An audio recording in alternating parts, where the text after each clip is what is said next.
Got my boots on the dirt where the truth won't lie. Sun's burning down, but my spirit's high. I walk this road with a steady beat. Holler peace to the saints when you see me in the street. Holler peace to the saints, if you follow the ism. Raise your hand if you see the vision. Ain't no crown waiting for the weak. Holler peace to the saints when you see me. Build your heaven with the sweat of your hands. No gold falling down from some promised land. The deeds you do, they'll pave your way. Holler peace to the saints when you see me today.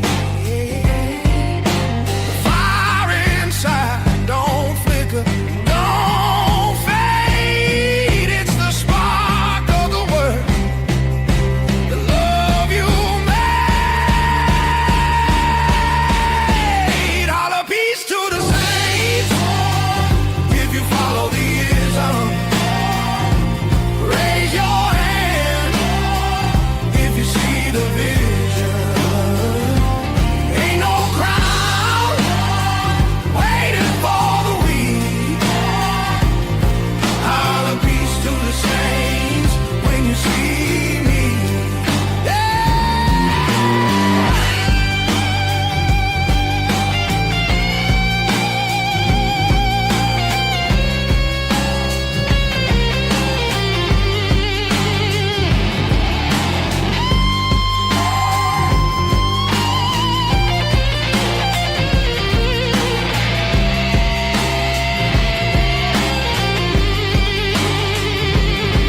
It's the gospel in your heart, not a book on a shelf. You show the best of you, you save yourself. The saints don't wait, they're here in the now. Holler peace to the saints, you'll figure out how.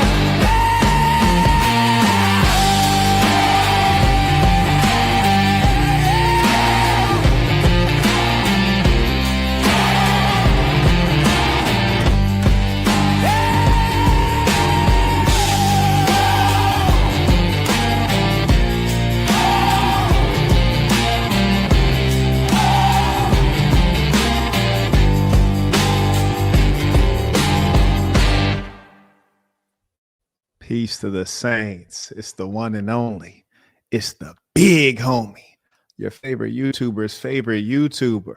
Fax Kellerman. Stephen A. You know what it is. Today we are talking about artificial intelligence and how the ICE people are ending the world as we know it. They've been at this ever since they came onto the planet Earth, trying to end the world. But we're going to look at the specifics of it. And most importantly, I bring to you a message of optimism and of opportunity. We'll talk about the ways in which you can protect your world, the world that you are in, because our world is already changing rapidly. And we know that the government has technology that they've not released to us, right? So we're going to allow a particular talk to be the basis for our discussion here. This is a conversation that the British fellow on the right had with a gentleman who is involved in the AI safety space. Now, mind you, where there is profit, there is very little safety going on. There's very little safety going on. You see, profit, greed, it can cause terrible things. And there is one particular demographic of people on the planet Earth who are more greedy and more profit driven than anyone. And they are, in fact, dangerous. So let's go ahead and talk about it as we go through. If you have any comments, questions, use the information below, and you can use the PayPal listed there, and as well as the Venmo, which you will see populating onto the screen momentarily. There we go. If you have any comments, questions, tithes, and tuition, you can use that information. This will be a very insightful talk. And as we go through, you'll see the importance of the things I've been teaching you ever since I came onto the scene. Here we go. Decades, at least. Yeah. I was convinced we can make safe AI, but the more I looked at it, the more I realized it's not something we can actually do. You have made a series. Well, firstly, we're talking about safe AI. Understand technology itself is the application of tools that add efficiency and scale to what man can do. And so when you have those who may be intelligent but also wicked, you have magnified their ability to express their nature. So you can make AI or technology no more safe than you can make the population from certain personalities. You see, sometimes we lock away our diabolical, wicked personalities into prisons, but unfortunately, some of them end up in politics. Yes, some of them end up running corporations. Shout to Elon Musk and Donald Trump, and then we all are at their mercy. As you guys have heard me say many times, we are in revolutionary times and we're organizing against such forces. I thank those of you who are members. If you've not become a member, tomorrow is new member orientation. If you join today, you'll be a part of that. You'll get access to our private Discord. We have SAS in Africa. We have sections throughout the world, tons in Europe, tons in the United States and in the West, so to speak. And we're also going to make more efforts into what we call SAS in La Raza, which is not a particular region, but rather a demographic of people. Before we get going with this, if you don't mind, I'd just like to share briefly that we've observed that the behaviors of the Trump administration have increasingly went beyond protecting borders and have gone to the level of outright viciousness and racism, and we must do something about it. Let's go ahead and get this work. Predictions about a variety of different dates.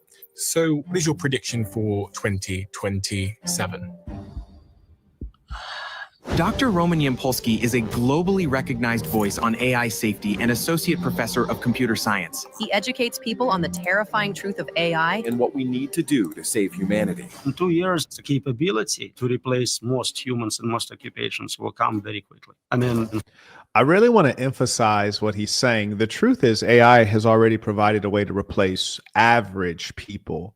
And you know this to be the case because if you were to go and type a prompt into ChatGPT, you can do a number of basic tasks. And there's many versions of ChatGPT from different corporations. You have Gemini from the Google Corporation, you have DeepSeek coming out of China, and many others.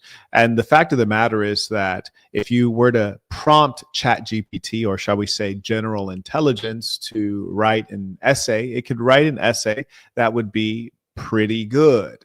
My writing skills are excellent. So in all likelihood, it would write an essay that is not as good as the one that I would write, but that's just currently.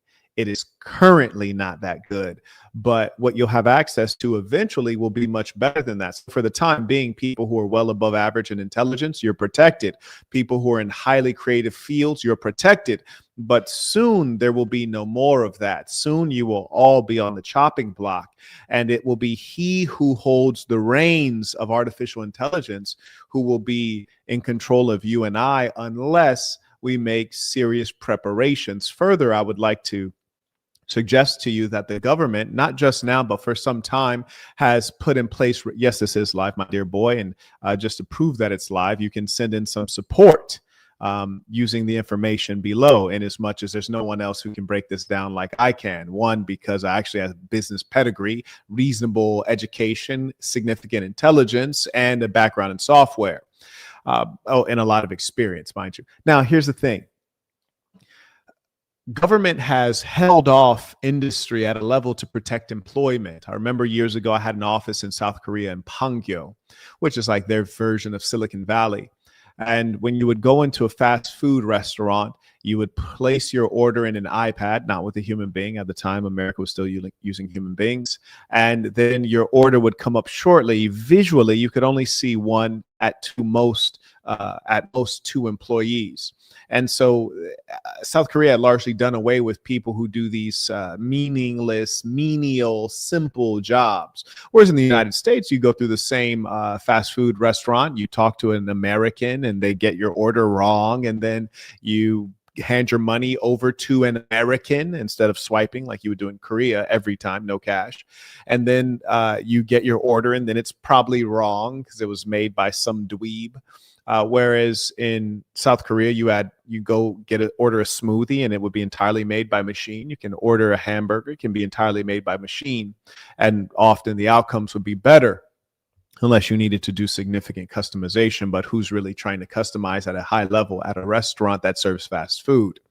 So I say that to say this, similar to the schemes of employment where you have, I think in New Jersey, and maybe I forget one on the West Coast, maybe it's Oregon, where you can't pump your own gasoline. These are foolish, anti-capitalist employment schemes to keep low IQ, unskilled, unproductive persons employed as opposed to just being idle, you see.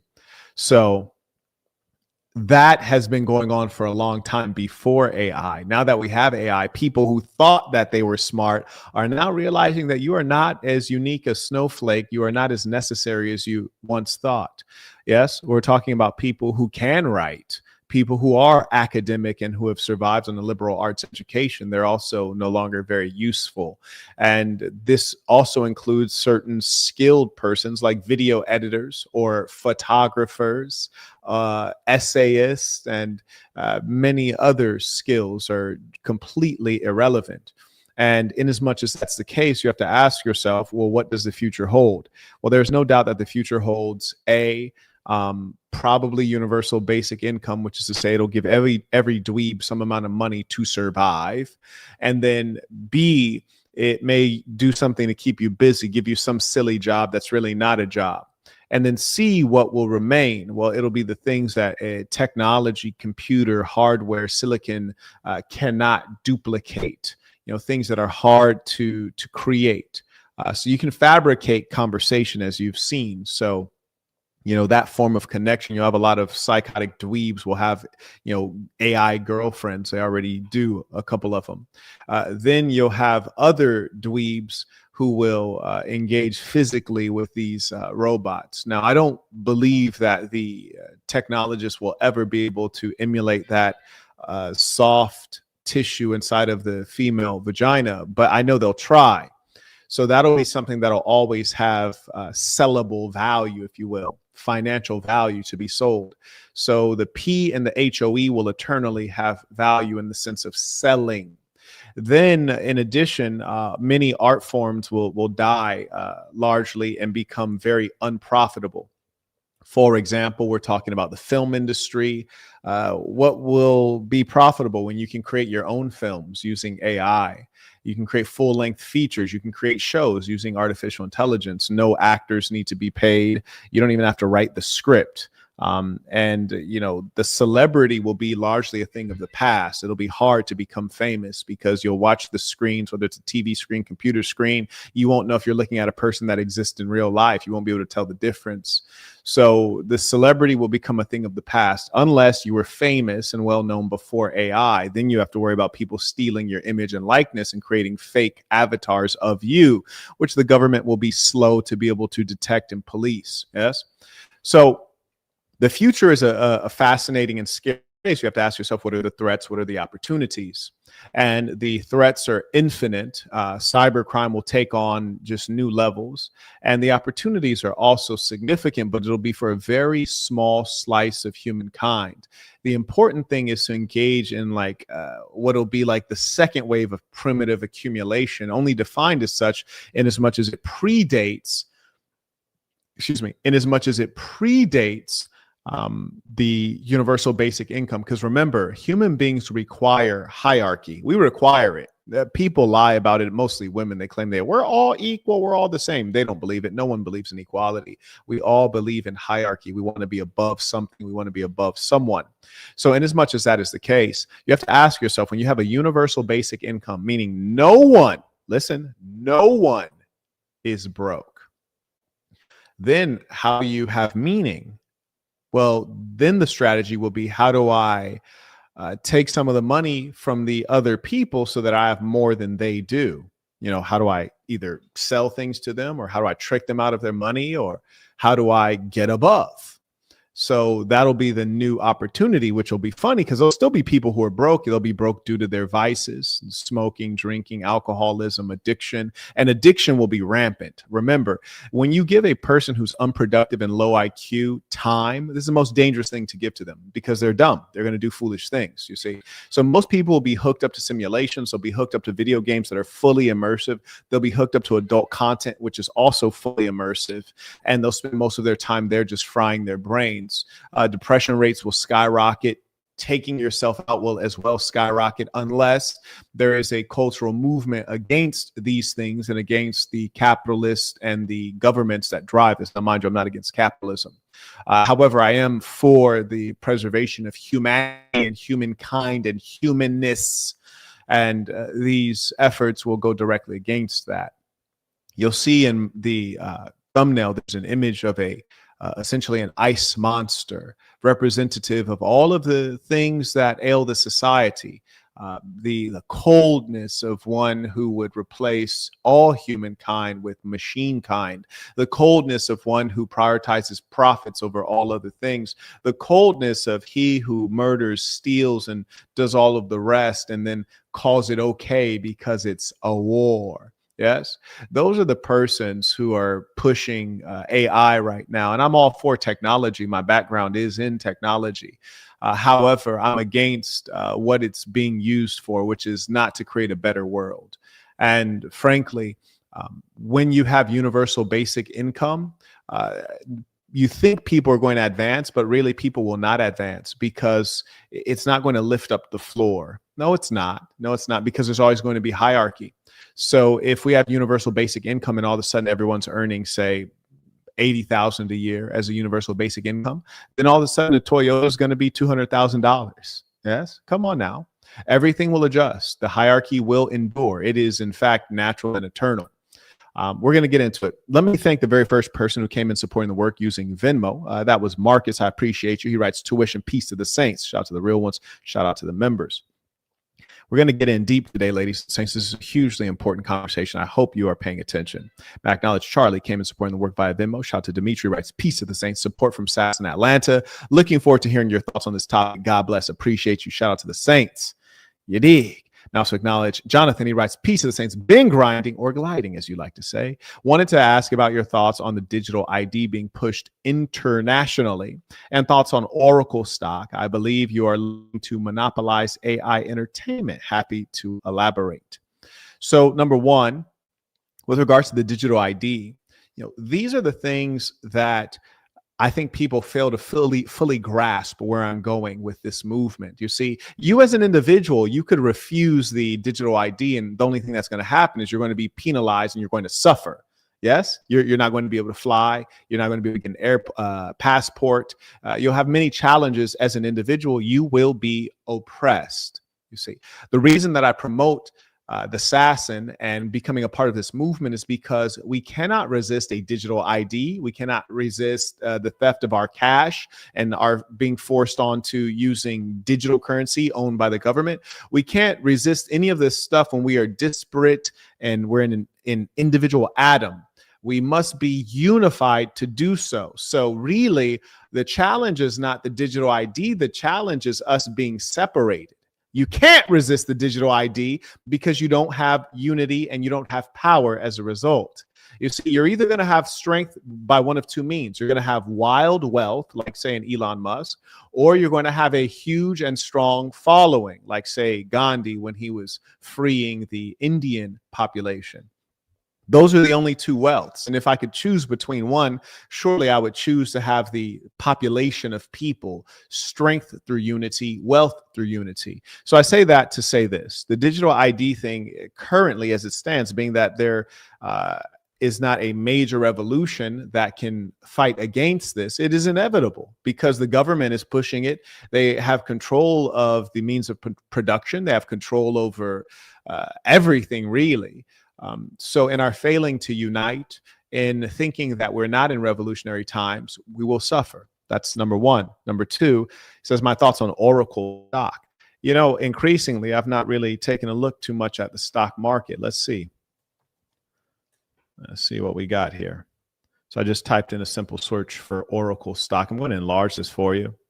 The stock market is in fact a scam. I'm not saying I don't play with it, but it is a scam. I hope you all know that.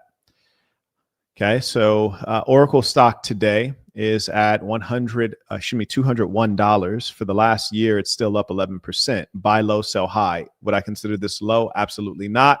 So in as much as that's the case, what do I think of Oracle stock? It could be great stock. It's not a new company.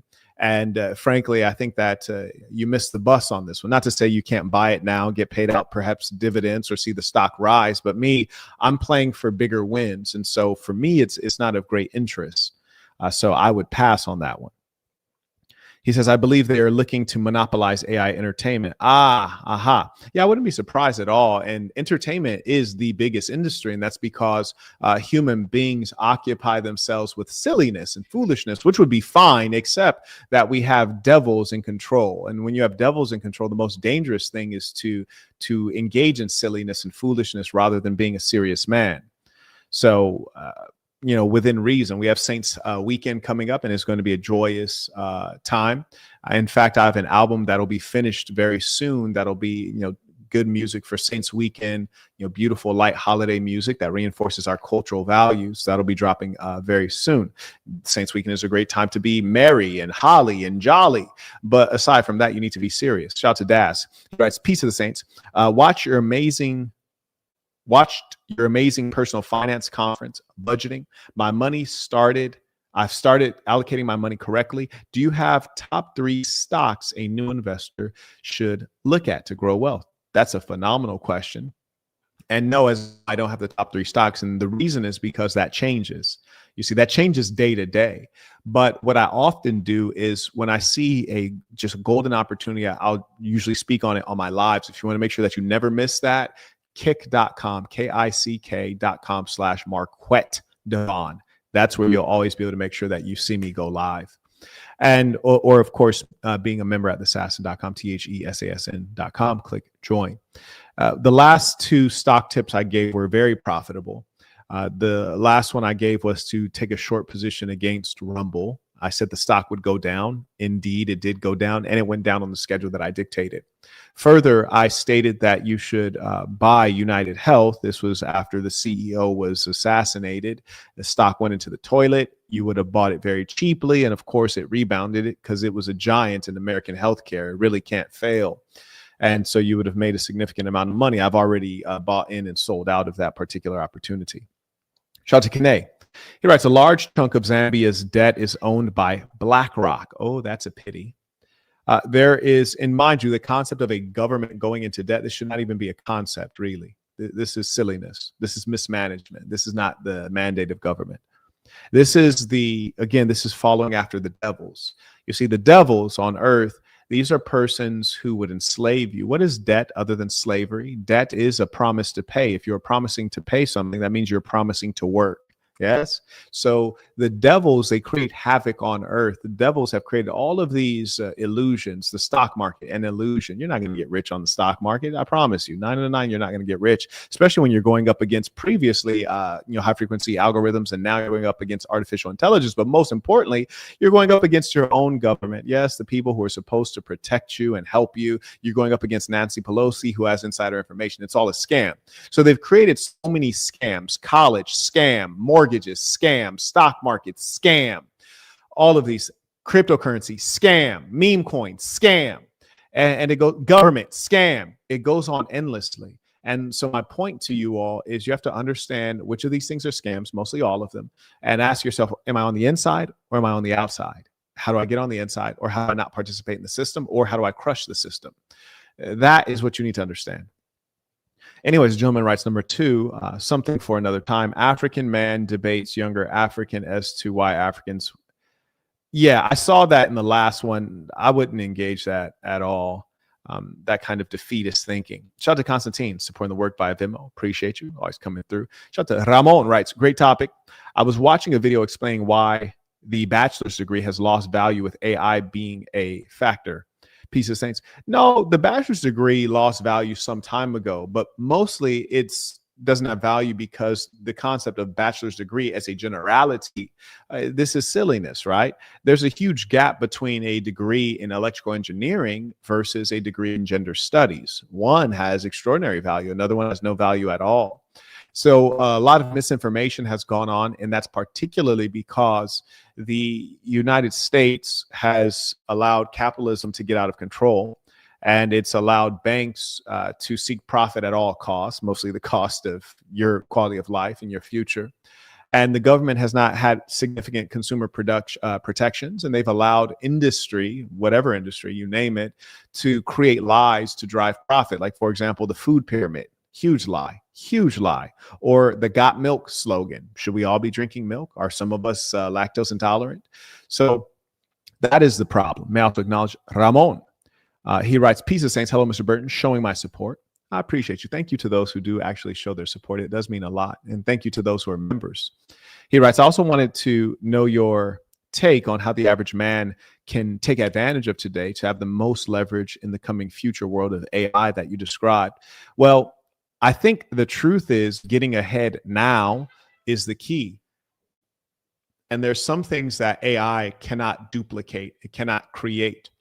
If you've been paying attention to what I've been sharing with you over a decade, over half of a decade, you'll see that everything I've said has come true, almost in a prophetic way. And there have been certain things that I've emphasized over and over again. You guys have heard me tell you, land. The only value on life, on earth is land. Marquette, what do you mean? Everything that's valuable comes from the land. Your food, your water. Yes, it comes from the earth. Coltan, uranium, gold, oil, it all comes from the earth. Your home, it is on the earth. You must have land. It has been a scam to make you think that you're a big deal because you live in Manhattan and you're on the 35th floor and you have a view. That's all you have is a view. You live in a box in a place that is fundamentally unsafe. If there's an earthquake, you're screwed. If there's a fire, you're screwed. If there's a hurricane, you're screwed. If there's anything unusual going on in the climate, you're screwed. And just imagine the idea that you're on the 35th floor and all of a sudden there's a hurricane. What, you're going to run down 35 flights of stairs? Can't take the elevator. You know, these are the silly things that marketing has caused you to believe makes sense. The idea that you want to be on the 80th floor of any building for any reason. This is silliness. So the second era of primitive accumulation, now mind you, I coined this. You're going to see people stealing this left and right. But the second era of primitive accumulation is what occurs before AI.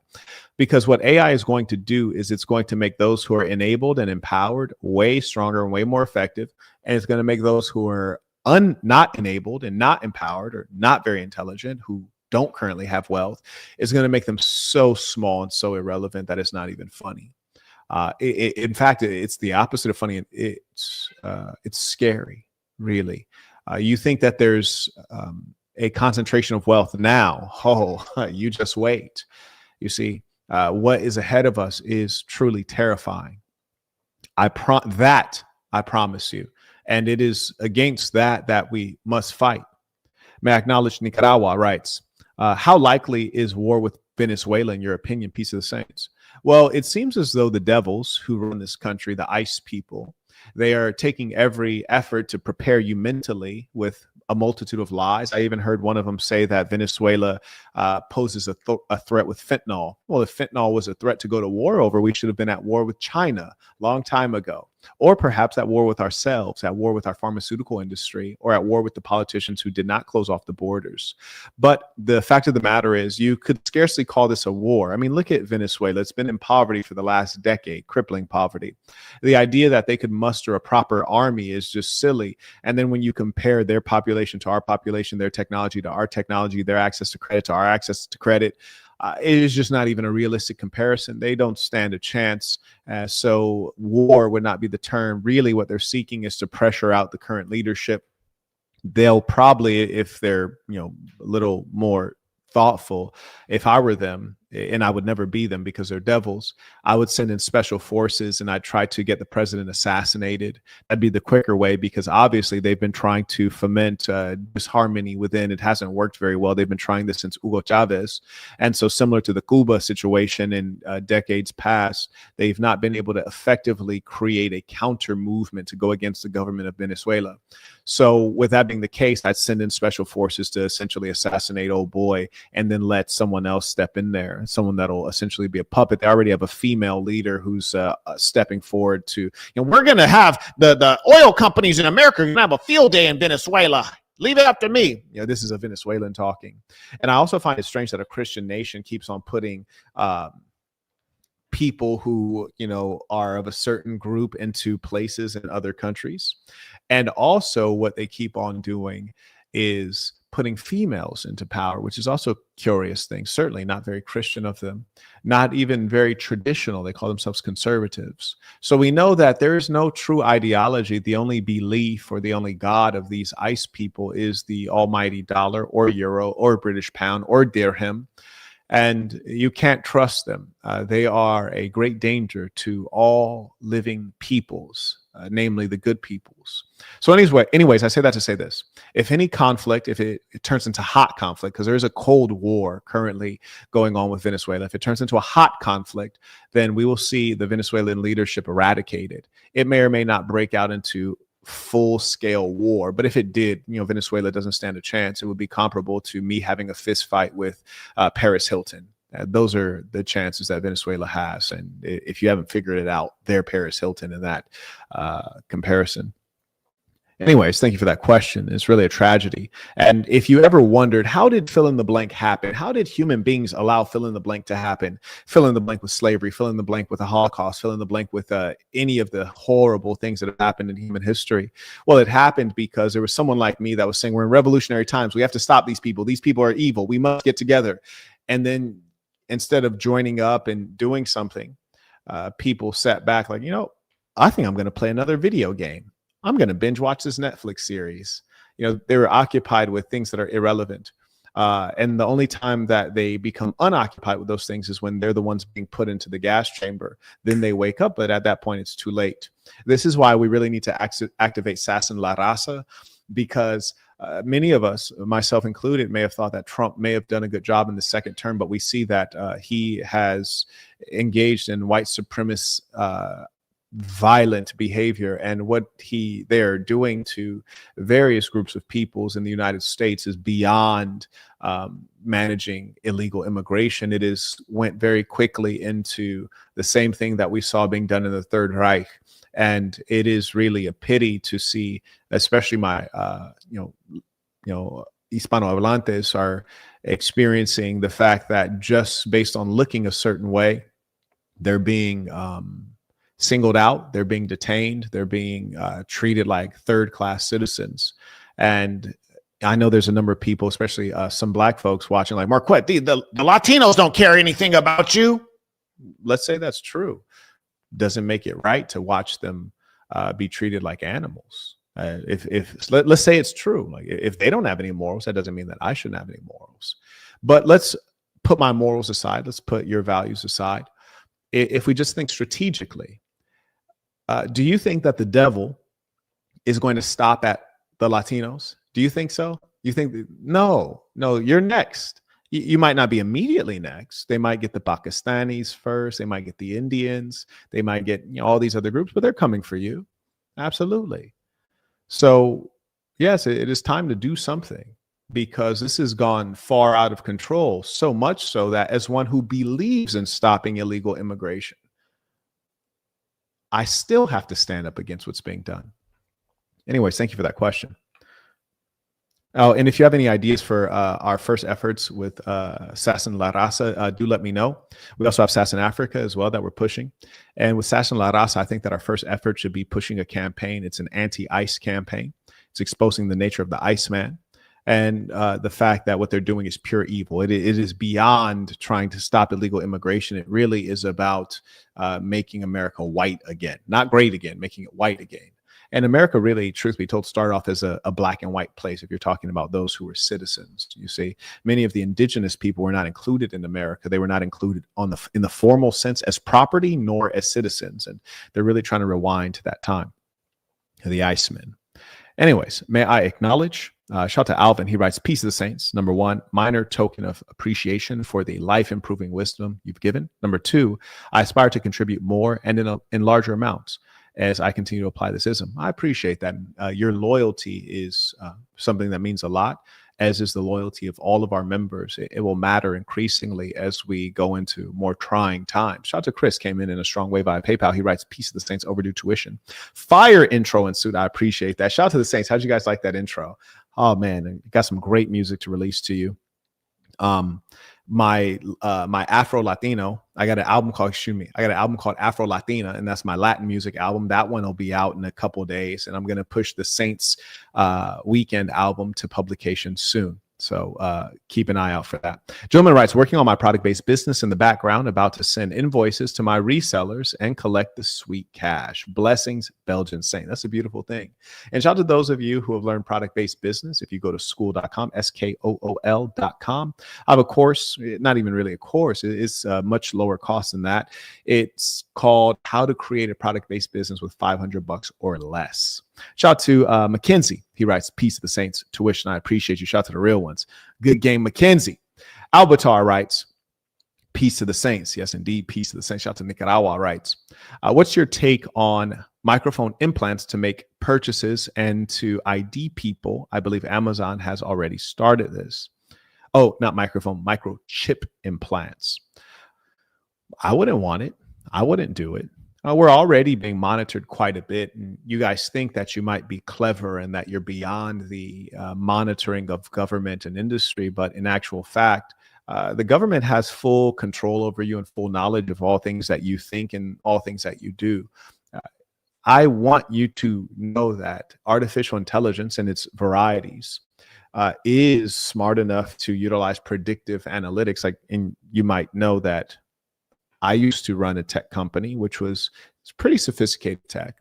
It certainly was not properly what you would call artificial intelligence, but we had a couple algorithms running, and we were able to predict when a student is about to drop out of school based on a number of demonstrated behaviors, which will allow us to have predictive analytics to say, this kid's at high risk, let's make an intervention. And I can assure you that your government and certain industries, certain companies like Facebook, for example, they have, in some cases, 15 years of data on you, maybe more. Let me see. Yeah, like 20 years of data. They might have 2 decades of data, 20 years of data on you. If you think that Facebook does not understand your personality, that they cannot predict what you're going to do, think, and say, you are woefully uninformed, you see, because you have to remember, Facebook knows every page that you've ever liked. They know every comment you've liked. They have every response that you've ever made to a video, to a thread. They have the data from all of the conversations that you've engaged. They know what your values are. They know what your philosophy is. They know what you follow. They know who your relationships are with. They know who your ex-girlfriends are. They have a very strong sense of what your ethnicity is, what your religion is, what you don't like, what you do like. So if there ever were a way to essentially download you, they could download you, your personality, and then they could represent you as well. So you're in a world that's wildly dangerous. And the comedy is that Facebook is not a democratic institution in which you have a vote. I mean, frankly, the government isn't even a democratic institution in which you have a vote, but at least there's pretend. Facebook is a dictatorship, you know, and Mark Zuckerberg is probably someone who should be scary to all of us. And it's much bigger than selling. And Amazon's not far behind. Come on now. So anyways, my answer to the microchip is that some of you already have a microchip. You see, your phone is a microchip. It's just not implanted in your body. It's not underneath your skin. It's not implanted in your brain like Neuralink, but it has all of the information already. And you're a very predictable drone to the tech industry. And that's not because you're particularly goofy or foolish. It's just because you're a human being, and human beings can be mastered. And the first diabolical technology that took control of you guys was not AI. It's religion. You see, it's an old technology, and it works quite well on many. The new religion, the new gods that will emerge will be so much more dangerous. Shout out to Patrick, supporting the work, writes, peace to the saints, tuition. May I also acknowledge Chris.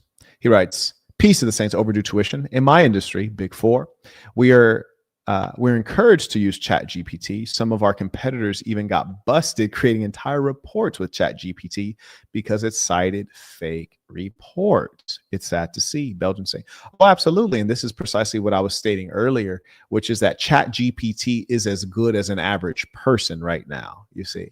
But it's not as good as a person who's above average intelligence. It's not as good as a person who's well educated currently, but it will be. Now, one of the problems with ChatGPT is the data set, the inputs. When you have inputs that are faulty, you're going to have outputs that are faulty. And that's the problem when ChatGPT is scraping the internet or scraping data, and it's using sources like Reddit or Wikipedia or blogs or even YouTube, user-generated content by people who are not lettered. It's going to be problematic. May I acknowledge Wayne supporting the work. Shout out to Chris, came back. He writes, last one, a gentleman that recognized the Janus logo in the gym and has followed you for a while will join new member orientation tomorrow. It means a lot to me officially to have a fellow Belgian saint very soon. Peace of the saints, Belgian saint. That's a beautiful thing, man. And you know what? I was actually looking at stopping in Brussels, by the way. If I end up doing that, I'll let you know. I have quite a few things to do on my business schedule. You know, another reason I can't support Trump is he's done such a terrible job with the trade war. Myself, he's reduced my earnings just massively solely based on this trade war. I've had a couple products, namely those in the cosmetics industry, that I've had to shut down the product line entirely because of Trump making it basically unprofitable. And what people don't realize, people who are not in business, what I wasn't going to do is I wasn't going to say, okay, I'm going to stop importing these cosmetic products. I used to import cosmetic products from Eastern Europe. What I'm not going to do is stop importing there and then figure out how to produce domestically here. That wasn't going to happen. So what in turn is going to happen a lot of times is businesses are going to completely shut down. People in the management side of it who are in America are going to lose their jobs. But the business is not going to reformulate itself with manufacturing based in America because America is not competitive in terms of certain types of skilled labor, artisans, craftsmen, or people who do low-level jobs. So Donald Trump has made a fundamental misstep. And I guess this makes sense at some level, in as much as he comes from an industry that is an industry that's highly leveraged. They use debt, which is to say they use like magic. You see, they often use magic to make their deals work. And they're not accountable like other industries because they're dealing in debt a lot of the times, debt and credit and lies and promises. And in addition to that, he's also made his money with branding and entertainment, not in the hard goods of simple products that make decent margins where the margins might not be so big. Entertainment has enormous margins. So he's hurt a lot of people in industries that he doesn't fundamentally understand, like soybean farmers, people with cattle, people like myself who have a modest business in the cosmetic industry and things like that. Anyways, and shout out to Chris, because you know, it's a beautiful thing to represent the ism, and shout out to Chris and all the saints who go to sasnbrand.com, SASN and you buy gear that represents our culture. And the importance of wearing clothes that represent our culture is we can recognize one another. And he was recognized out at the gym, and now he have another person who's come into this thing of ours. It's a beautiful thing. So shout out to all the saints who are increasing our numbers. I also acknowledge 7 supporting the work. And mind you, if you have a real question, you can use the information below. 7 writes, auto delinquencies are at 2008 levels, allegedly. I had a random thought. What if car companies slowed production down to have models be developed every year versus every other year versus one every year? Would that be better for society, or is that communist thinking? Yeah, that's communist thinking, because profit driven thinking is capitalism, and profit driven thinking would have you develop as much product as possible so that you can sell as much. It's the infinite drive for profit, which there's not necessarily anything bad about that, except when you have an uneducated populace and they consistently make idiotic decisions that are hurtful to themselves. Like right now, you have devils who are dealing in the affairs of China, and the Chinese are becoming more devil-like.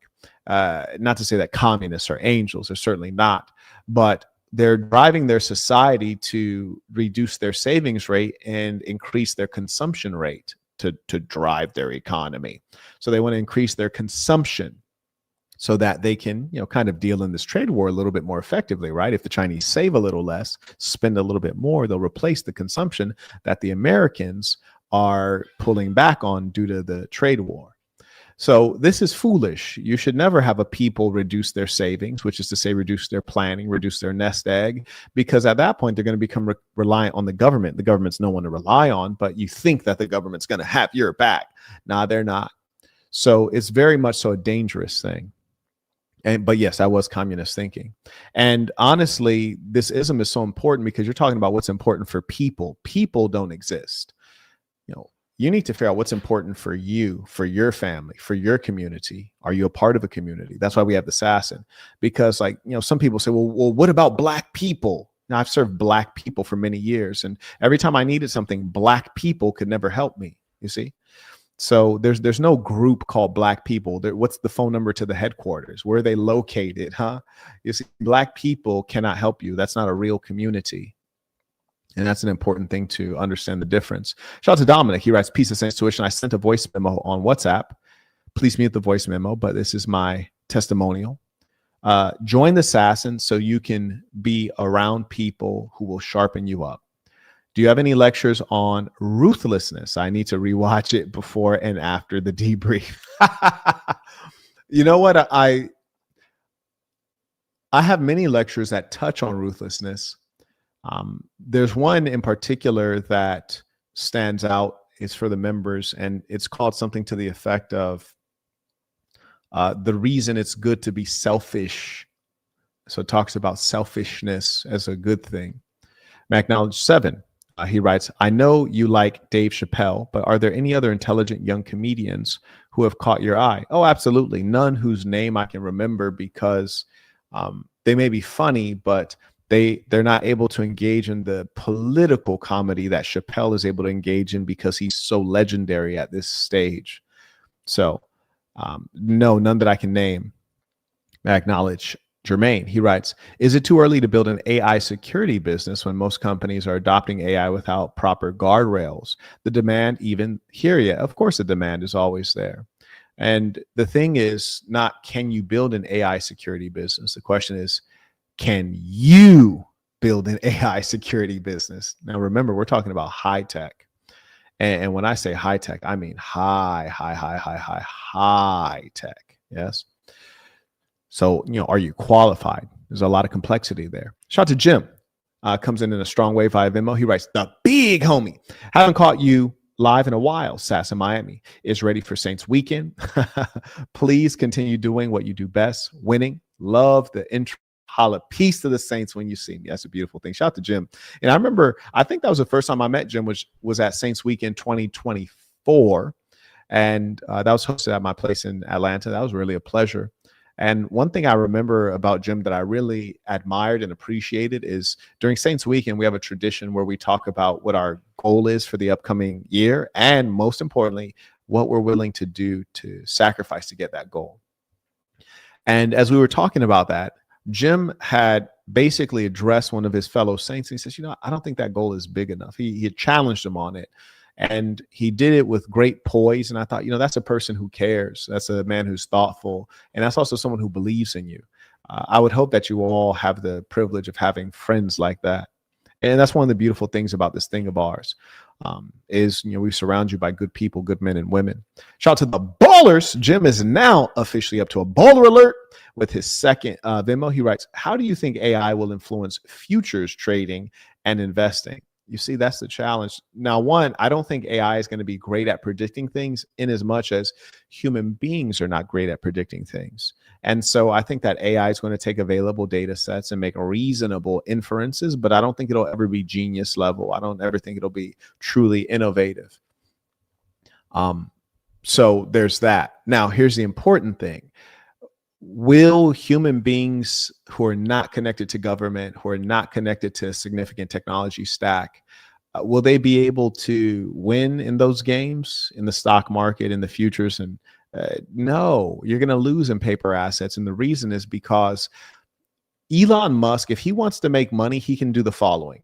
Because of his level of reach, and that's why he bought a media company, Twitter. Because of his level of reach, if Elon Musk were to go on live right now, you know what?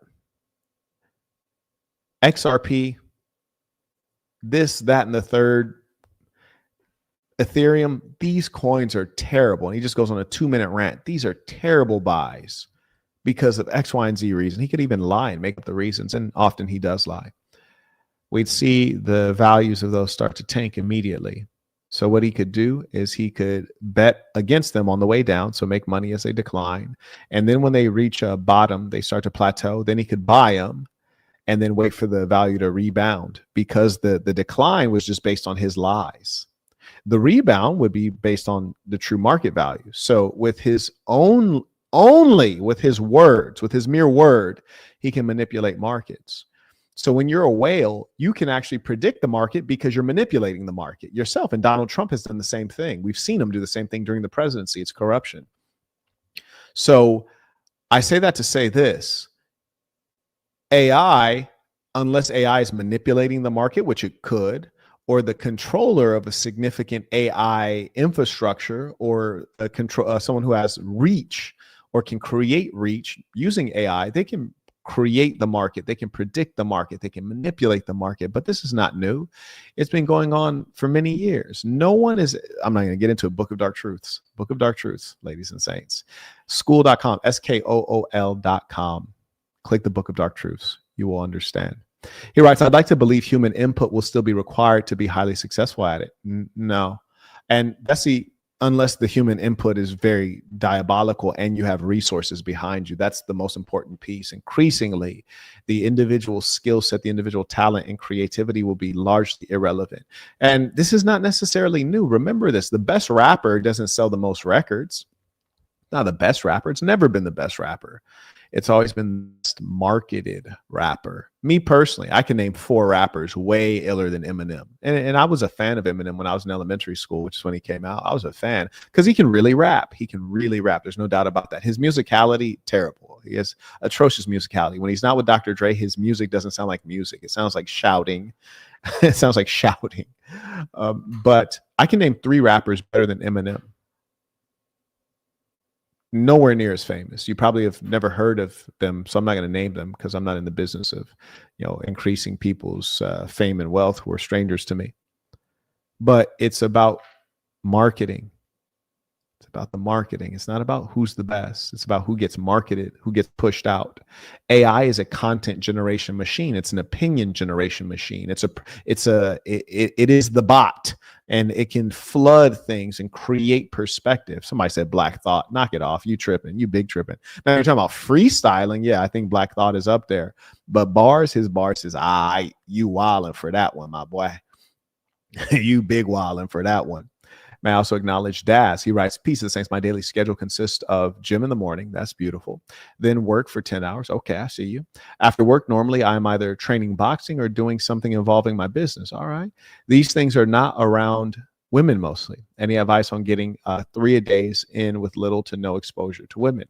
Yes, integration, which is to say, when you are at the gym, how do you do a gym activity that will have a higher number of women, whether it's the gym in particular? So, for example, if you go to a gym that's more expensive and has a higher number of women, particularly good-looking women, or you take classes at the gym, a class in yoga, a class in Pilates or what have you, there's going to be more women involved. Or you take a boxing class, surely it'd have more women versus a boxing gym. So you take a boxing class that's not at a boxing gym, it'll have women in it. So those are the things that you want to do strategically to impact your position. And it's worth taking out the time for that. Shout out to Darylyn. Shout out to the Lady Saints, by the way. She writes, hello, Mr. Burton. I pray God continues to keep you safe. You are needed. I thank you for that. And certainly we will need God on our side. We will need all things on our side. Shout out to Kane. He writes, RFK falsely projected that corporations would own 60% of single family homes in America. However, BlackRock and Vanguard by the year 2030 will own more than $20 trillion in assets. The twisted part that it's a total monopoly and somehow skates under the radar. Oh, it'll continue to skate under the radar because the ICE people are ruling us. These are cold-hearted people who care nothing. And anytime you hear people say things like freedom of speech, or they say things like human rights and all this stuff, like, they don't believe in any of that. They use that to trick you. They use that to make you think you have a chance. When they talk about equality, there's no such thing as equality. They don't believe in equality. No one believes in that. Where's the equality? If you know the president, you can get pardoned, means forgiven for all of your crimes. Where's the equality? If you shoot a random man or if you shoot a police officer, you're going to be punished differently. Where's the equality? If you're a diplomat, you have diplomatic immunity. Where's the equality? This is nonsense, utter nonsense. Again, the Book of Dark Truths. Shout out to Seven. He writes, do you think trying to engage a woman on LinkedIn for romantic purposes is a bad idea? To smash, I don't know if that's a great use of your time. If you really think it's a meaningful opportunity for the long term, I say, yeah, go for it. Just make a calculation of upside and downside. If she's plugged into your network, then maybe it's not such a good idea if it's just for the smash. If you have a sincere interest, go for it. But at the end of the day, live like a fearless lunatic. Shout out to Alvin. He writes, peace of the saints. Speaking of SaaS and products, what logistical challenges have resulted in increased shipping times?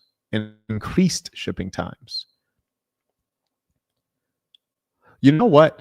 I've seen logistical challenges ever since the COVID farce. We've seen logistical challenges, and certainly the tariffs have caused huge disruptions. There is one particular business I have that operates out of Australia, which, of course, again, I no longer have. It's just not profitable. And there was a particular carrier that we use for shipping that completely stopped shipping to the United States for a period of time. I kid you not, it's a fact, which sounds like the most bizarre thing, but it was true. And so that's the world that we live on. Okay, I got your second piece, Alvin. I appreciate you. Oh, yes, and by the way, I am going to have a 5-part series exposing 2 YouTubers that I've known for over half a decade, famous YouTubers, talking about who they really are, what they've really done, a lot of true things that only I know, no one else knows. I'm going to be doing that 5-part series on kick.com/Marquette Devon, kick.com/Marquette Devon. I've not announced the dates, and I probably won't announce the dates. I'm just going to go live. Make sure you're subscribed there. May I also acknowledge Tony. He writes, peace of the saints. Thank you for the knowledge, Saint. Oh, it's truly a pleasure. And I hope that you all would benefit by it, by doing something. May I also acknowledge shout out to Frank. He used the Stripe link as well. Jose used the Stripe link to support. I also acknowledge Nigel just went on sassinbrand.com. He got the Sassin hoodie and the Sassin uniform shorts. Very wise. And make sure that you guys have your uniform shorts, your athletic shorts, anytime you guys link up to work out, which should be frequent. Shout out to Jose. Came in again supporting via Stripe, as did Gary. Appreciate you. I also acknowledge Irvin, who just got the How to Create a Product-Based Business course, which is very low cost. Wow. Extraordinary. Shout out to Frank, came in again by using the Stripe link in the description of the YouTube video. And shout out to the folks who are actually watching on Twitch. I appreciate you. Excellent. Looks like we're caught up there. And Zachary comes back on PayPal. He writes, are there any colognes you would recommend to the Saints? Are there any that have stood out to you over the years? Pretty much most of my life, I've had my fragrances gifted to me. I don't know if I've ever actually purchased one myself. And unfortunately, the colognes that have been gifted to me in recent years are extraordinarily expensive designer fragrances, which I don't want to recommend in as much as I don't think people should spend that much money on a little bit of couple chemicals in a bottle. So I can't in good faith recommend things that are so expensive. But I do encourage, there was one saint, I believe it was Albatar. He was working on a fragrance, and the one he sent me was good, but I think it can be better. And I gave him that advice. I actually have it right here. This is one of the saints produced this, and I just asked him to, do another version. And the moment he comes up with a version, it'll be what I use exclusively. It'll be what I recommend to you all. And when you guys do products, I make every effort to support you, and also, to be honest with you, I want you guys to have quality product. And that's why when I tell folks, hey, take the little course called How to Create Your Own Product-Based Business with $500 or less, is because I want you to understand and know what you're doing. Give it a good shot, and I want you to produce something good, and then we're going to help you make a bunch of money on it. And that's my sincere effort. And there's a bunch of people in the chat I trust have made tens of thousands of dollars with me, and I'd like to see that continue. Anyways, carrying on.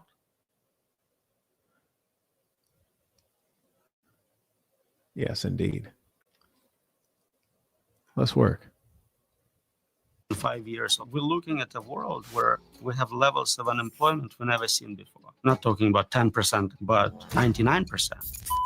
And that's without super intelligence, a system smarter than all humans in all domains. Okay, so he's talking about unemployment at 99%. I don't think that's realistic. And as much as human beings can always find some way to create jobs, and these things, there are jobs that we can't imagine that will exist. There are jobs that today aren't jobs that maybe in the future will be jobs. Things, people will be so disconnected, kind of like in Japan. You'll be able to hire someone to cuddle with you or to hug you, because families will be so destroyed and romantic relationships will be so transactional. There'll be certain industries that will have explosions. There's certain industries that will never end. You hear people suggest that the massage industry is going to end because robots can massage. This is absolutely not the case. Mostly when I'm traveling, I get a lot of massages, especially when I'm traveling solo. There's something beautiful and warming about the human touch. In my car, in the Maybach, I have massage seats on all 4 of my chairs, and it massages all the way from the shoulders all the way through the glutes and the legs, like the thighs, hamstrings.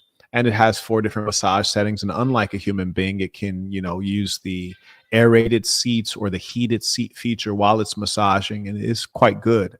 But it still does not compare to a beautiful woman giving you a massage. That's something that men will always pay for, something that human beings will always pay for. And that kind of an industry may see an increase, may see an explosion, but it'll never go anywhere. And so I think that this fellow is an intelligent person, probably lacks understanding of human nature, truly. And as a result, we're going to see that his predictions are similar to those we've seen in the past and wrong. What do you mean, Marquette? Well, when the personal computer was coming out, there was an idea that we'd reduce the workday from 8 hours to 5 hours. Could we be so productive now that we have this new technology? And increasingly, technology seems to never rid us of work. It expands work. It creates more work. And that's only because the ICE people are running things. And the ICE people are people who cannot experience happiness. They're cold people. And being that they can't experience happiness in a sustained fashion, they take it away from others. So they're going to keep you working. They're going to keep you in debt. They're going to keep you enslaved. They're going to keep you constantly wanting and yearning. They're going to talk to you about what is missing and what isn't there.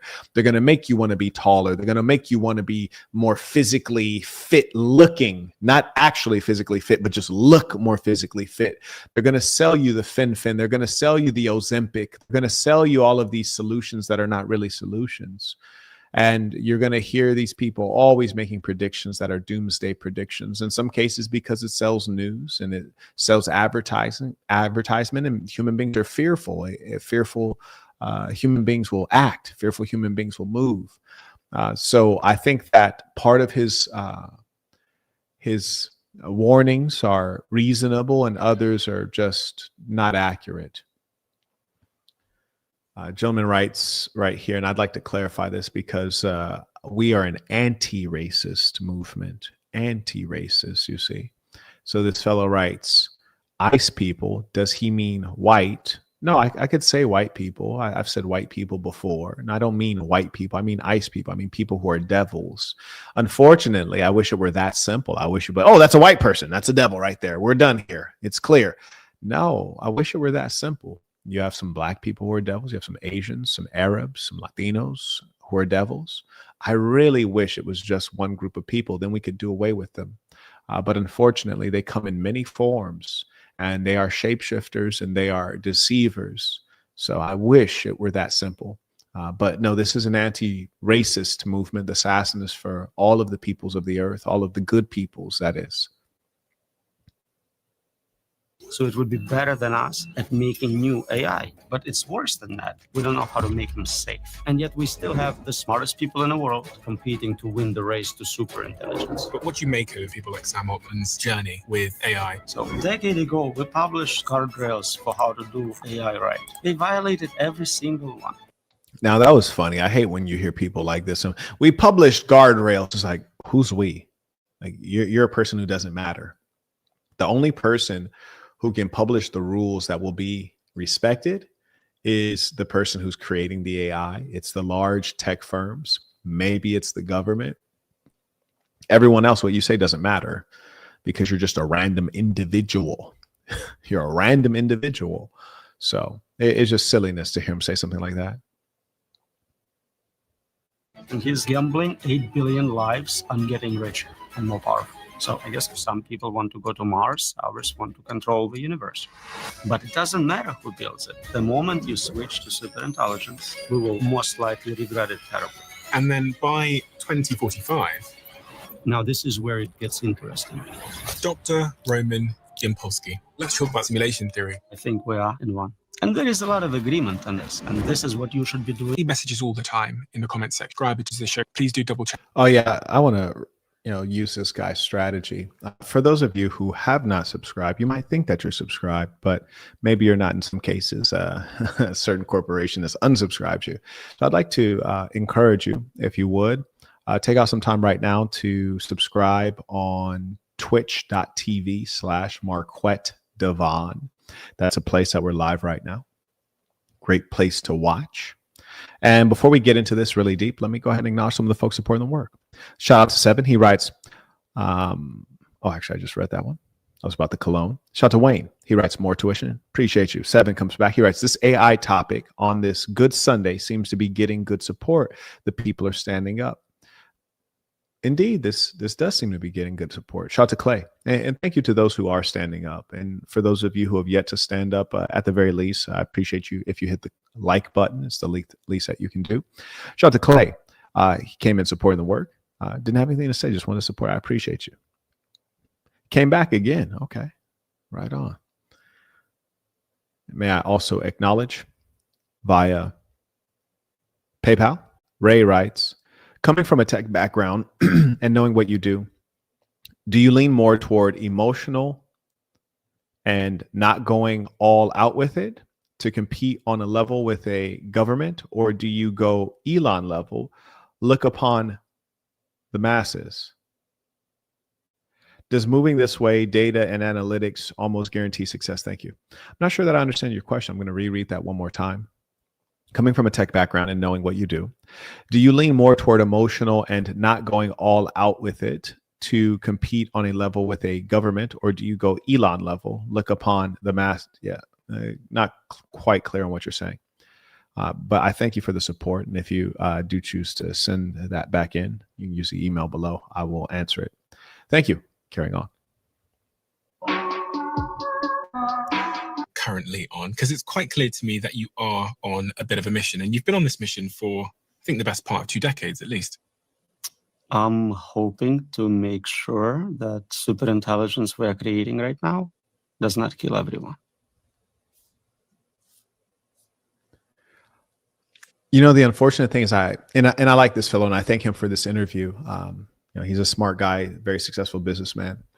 I wish he would really drill down to what this guy is saying, because so often we find that people disconnect certain phenomena from the human or the humans who create the phenomena. People talk about systemic racism. We'll say, well, what is that? Right? Like, what is that? Who is that?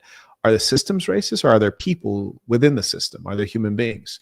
You see, you could have a system that theoretically could be racist, but if you had non-racist people within it, would you get racist outcomes? Like, probably not. I'm pretty sure those people would act in ways that are rational according to their value set, especially when they're gathered together, meaning they're forming a power base. So I think he's failing to drill down. Give me some context on that statement, because it's quite a shocking statement. Sure. So in the last decade, we actually figured out how to make artificial intelligence better. Turns out if you add more compute, more data, it just kind of becomes smarter. And so now, smartest people in the world, billions of dollars, all going to create the best possible super intelligence we can. Unfortunately, while we know how to make those systems much more capable, we don't know how to make them safe, how to make sure they don't do something we will regret. Now, this is the important part, and we'll see if this gets defined, but I don't think I recall this being well defined. Make the system safe. Remember that. Let's see exactly. Well, what do you mean by that? And that's the state of the art right now. When we look at just prediction markets. Now, this is funny. And mind you, if you have a serious comment or question, feel free to use the information below to send it in, or use the Stripe link in the description of the YouTube video. This gentleman writes, racist AI would be scary. Well, AI is already racist. It's already racist. You didn't know that? Yeah, AI is already racist. Come on. AI is already biased. AI takes large data sets, the intelligent AI. And the large data sets are generated by people who have access to technology. So, of course, there's large swaths of the population, people in rural India, people in underdeveloped Africa. Their perspectives are not accounted for. So it's already inherently biased. And also, it's using information that is contemporary and also information that is old. AI is inherently racist and biased.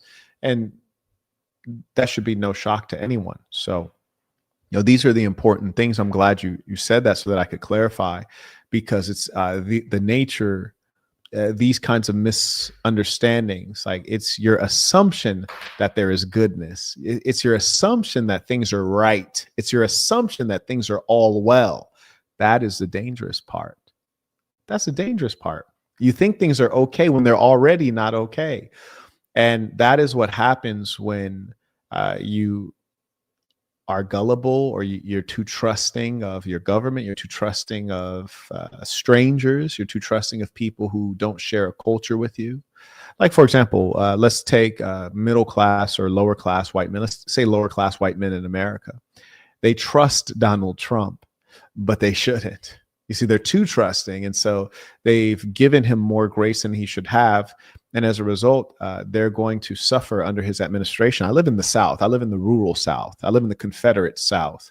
And I can't tell you how many of these guys are starting to wake up late.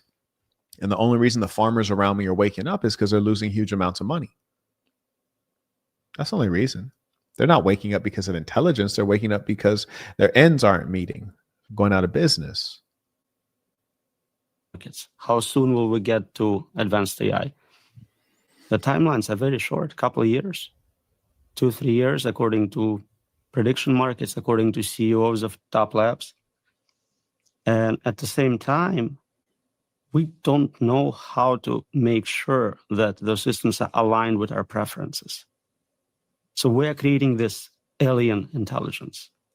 If aliens were coming to Earth and you had 3 years to prepare, you would be panicking right now. But most people don't even realize this is happening. So some of the counts. That's ironic, because that's kind of what I was just explaining to the person in the live chat. You don't realize what's happening, or as I was stating, you don't realize what has happened. It's already happened.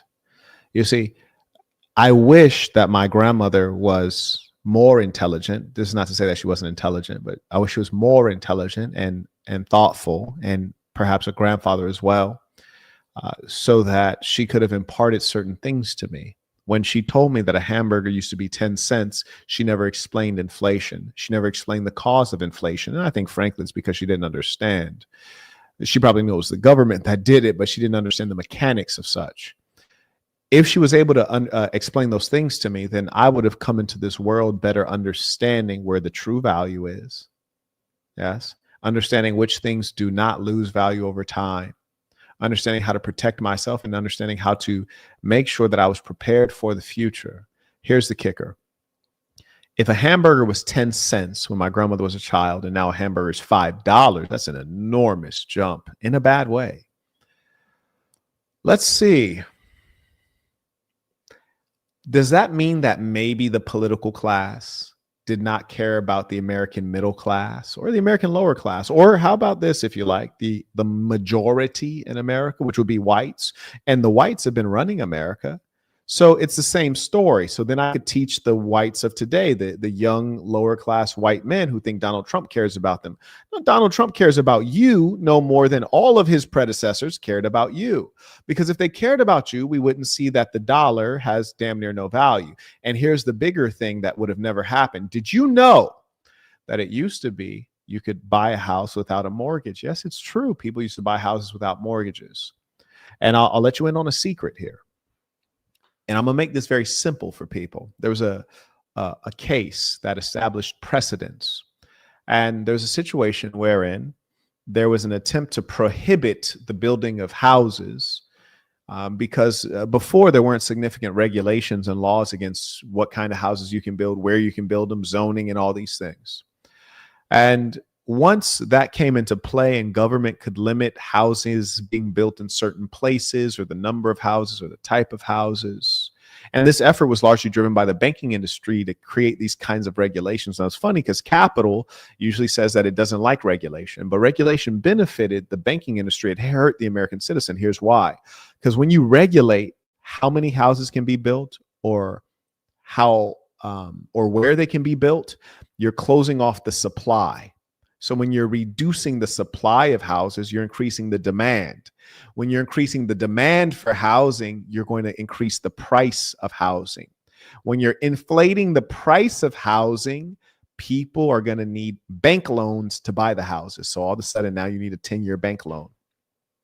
And then as the economy further tanks, but it's invisible to you because the government always lies to you, the GDP is going up. GDP increased. Unemployment's going down. The government's lying to you. Your dollar's not worth as much. You have to work more to get less. So as the dollar loses value due to inflation or due to the United States government taking us off of the gold standard, you went from a 10-year mortgage, 20-year mortgage, 30-year mortgage, and now what's being proposed? A 50-year mortgage. None of these are solutions.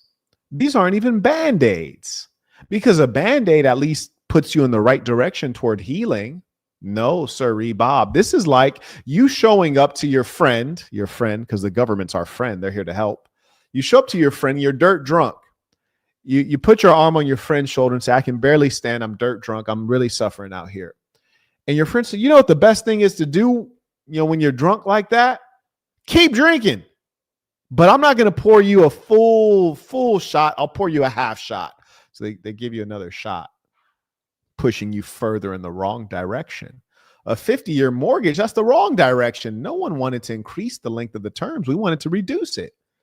Go from a 30-year mortgage to a 20-year mortgage or a 10-year mortgage or to no mortgage. So they're pushing us further in the wrong, or I should say farther in the wrong direction. Yes? You understand? Okay. Let's go. Arguments might be, well, these are very, very smart people. These are very big companies with lots of money. They have a obligation and a moral obligation. Moral obligation. A legal obligation to make. See, I don't even know why people talk about things like that. A moral obligation. Morals? What are you talking about? Somebody send this fellow the Book of Dark Truths. This is silliness. Now, here's the true sadness. You hear this fellow right here in the black t-shirt, all posh and British and all of that good stuff. And he's having these important conversations. And you can sit there and listen to the conversation. But unless you're truly revolutionary, you're not actually going to be in a position to benefit from the information that you hear because you can't do anything with it. One individual, you might have all the answers, but you can't put anything into motion. Yes? You can't put anything into motion unless you're a billionaire or you have a lot of people with you. You have the strength of community.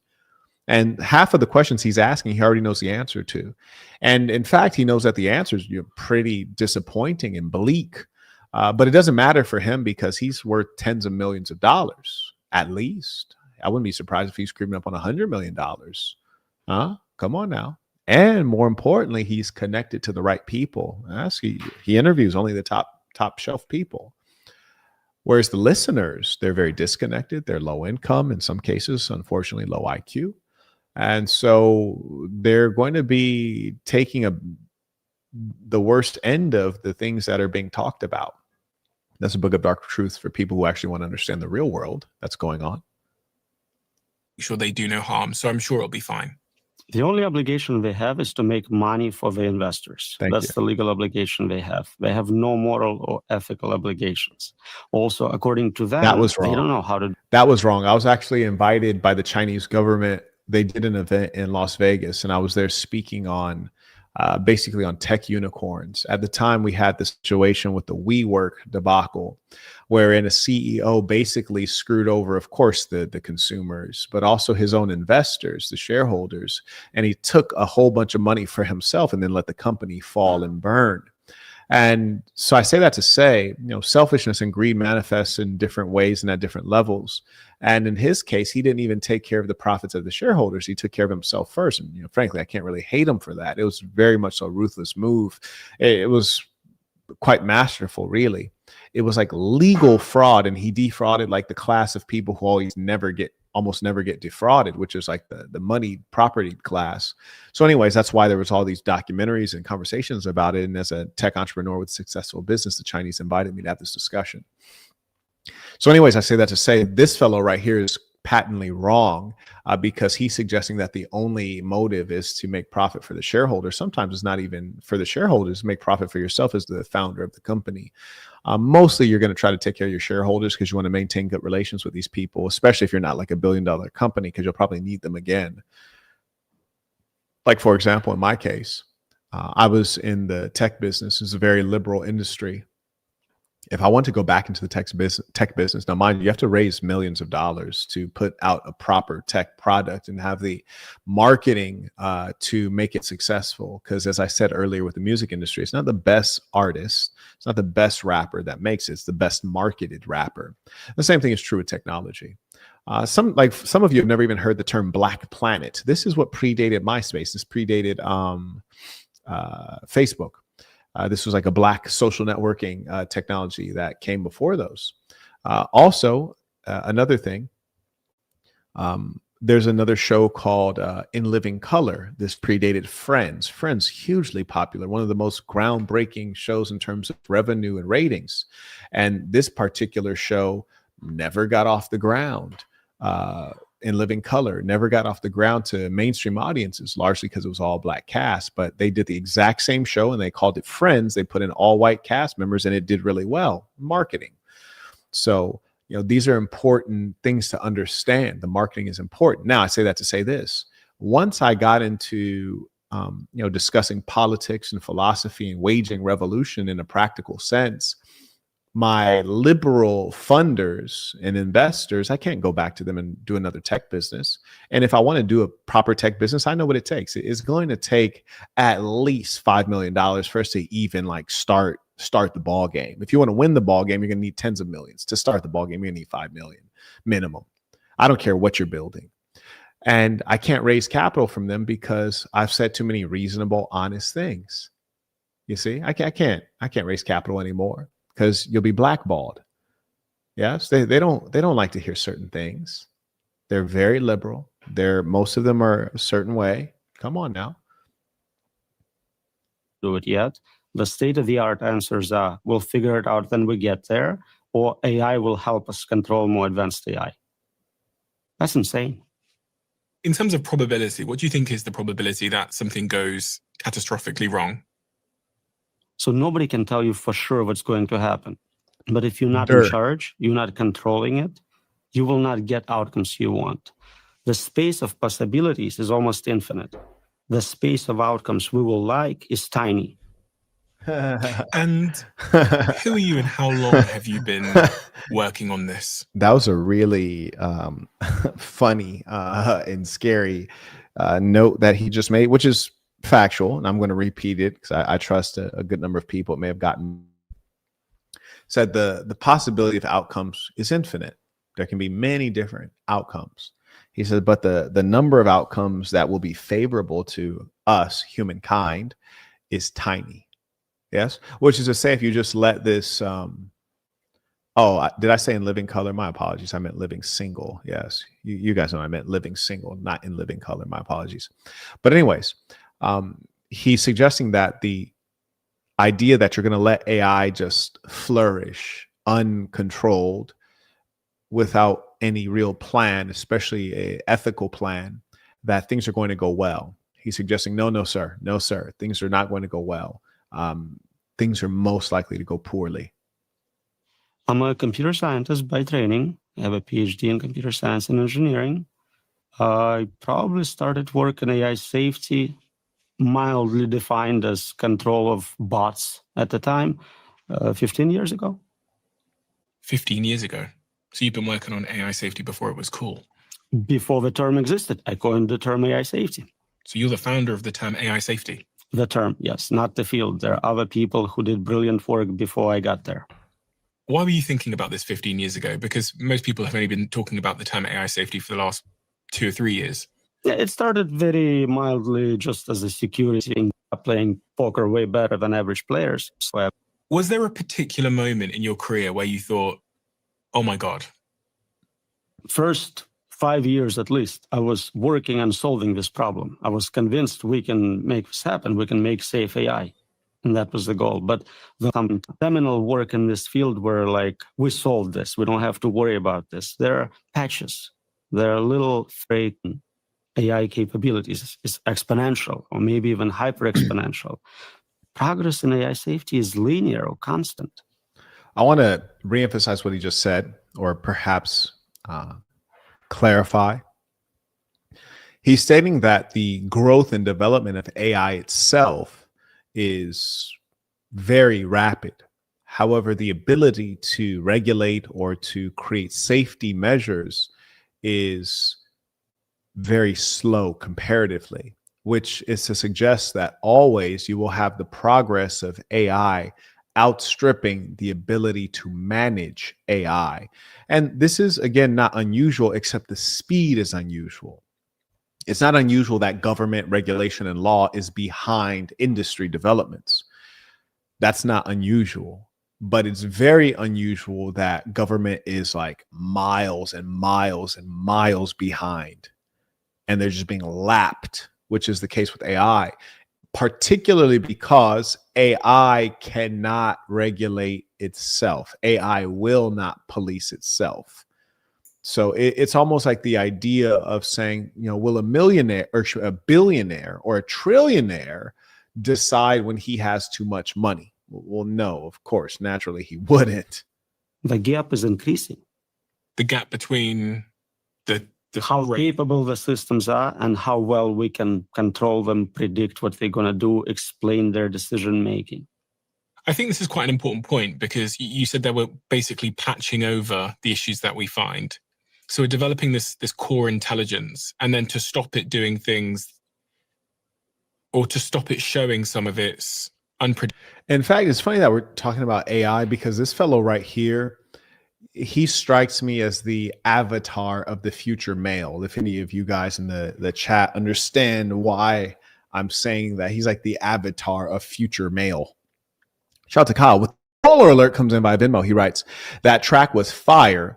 I'm particularly interested in application-specific integrated circuits replacing GPUs. There might be a stock opportunity there. And, it's always at the very beginning when you have that opportunity to buy low. Absolutely. And I appreciate you. And shout out to the ballers. I also acknowledge via PayPal, Wayne writes, gems dropping with every word. You, sir, are doing the saintly thing for all. I appreciate that. I also acknowledge Caleb. Good to see you again, Caleb. He writes, tuition, always thankful for your time. Peace to the saints. I really do appreciate that. And you guys always stand out among the multitude who really do care. And it means a lot.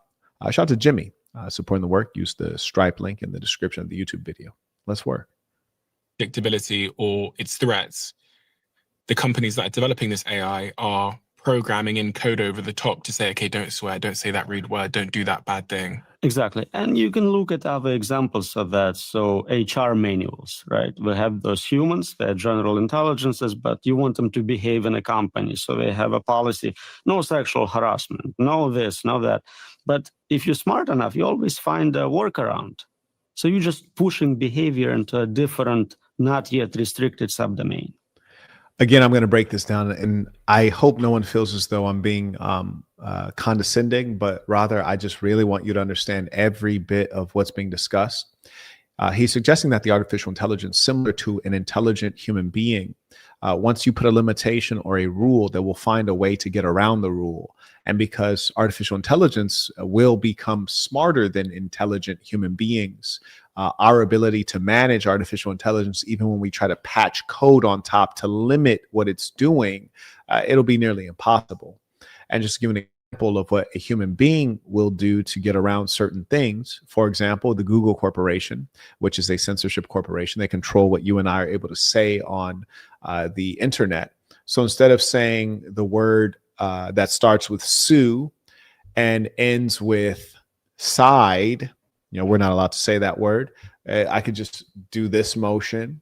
Or instead of saying, referencing a certain community, I can just do this motion. So intelligent people, we find workarounds. But we did not stop breaking the rule. We're still breaking the rule. We're just finding a way to work around it. And AI is going to do that even more efficiently, which is to suggest that there is no way to stop AI from misbehaving. And at some level, AI may take on the worst characteristics of humankind. You see, what people hate to concede is, if you look at desegregation in the United States, that was not a popular cause. It was not the cause of the average white American to give black people their rights. That was not a popular thing. Ending slavery, in fact, was not a popular thing. So if AI gathers data sets, which are the sentiments and opinions of the masses, maybe the masses are wrong. Maybe the masses are bigoted. Maybe the masses are ignorant. Was it the popular view, that the heliocentric view, that the sun was the center of the world, or of the universe? Or was it the idea that the planet Earth was the center, which was wrong? It was propagated by the church, but it was common belief. AI during that time would take that popular belief and position that as truth, when in fact it's not the truth. And that is the limitation of AI, is that it can represent both the worst of humankind and the best of humankind. And magically, it can do that simultaneously with extraordinary levels of dangerous efficiency. We should probably define some terms here. So there's narrow intelligence, which can play chess or whatever. There's the artificial general intelligence, which can operate across domains. And then super intelligence, which is smarter than all humans in all domains. And where are we? So that's a very fuzzy boundary, right? We definitely have many excellent narrow systems, no question about it. And they are super intelligent in that narrow domain. So protein folding is a problem which was solved using narrow AI, and it's superior to all humans in that domain. In terms of AGI, again, I said, okay, so, and shout out to this guy. He's really good. Obviously, as I said, he has tens of millions of dollars to play with. So he's doing a phenomenal job in presenting this complex information and giving you explanatory text. That's really neat. Some of it I don't think is terribly useful or core, but it's great to have. Better to have it than to not have it. So what is being discussed right here is, let's say there's artificial intelligence that operates within a narrow slice of an industry, or it operates within a particular vertical, which is to say that we're using artificial intelligence specifically related to repairing cars. So there's an artificial intelligence that just knows everything about repairing cars. And in that domain, in that area of human activity and thinking, AI is way better at repairing cars than any human being could ever be. So that does exist, where within a particular area of focus, AI is way better. there will come a time, he's saying, that with super AI intelligence, it'll become better in every area of human domain. And his suggestion is that we do not allow that to happen. We do not allow for super intelligence to dominate every area. Rather, we use specific AI, which only allows the AI to operate within a narrow slice of, an industry or a narrow body of knowledge, as opposed to allowing AI to get its hands on all knowledge and operate in all areas, and allow AI to think generally in a more human way, as opposed to AI being a tool that can be picked up to use for a specific task. This is what we're talking about here. If we showed what we have today to a scientist from 20 years ago, they would be convinced we have full-blown AGI. We have systems which can learn, they can perform in hundreds of domains, and they're better than human in many of them. So you can argue we have a weak version of AGI. Now, we don't have super intelligence yet. This is actually an important term. Artificial general intelligence. That is what I was speaking of just now. AI system that has the ability to understand naturally. But here's the important part: to learn. To learn. That's the human part. And apply knowledge across a wide range of tasks, much like a human mind. That is the part that you call intelligence, especially when the AI can use metaphors and analogies and be literary and figure out, well, if I know how to work in audio soundboard, how can I apply those learnings to manipulate a video board? It can apply those different things without you explaining anything. That is the part that is helpful, but scary and dangerous, and has already replaced average IQ people, and is on its hunt for people who are high IQ. We still have brilliant humans who are completely dominating AI, especially in science and engineering. But that gap is closing so fast. You can see, especially in the domain of mathematics.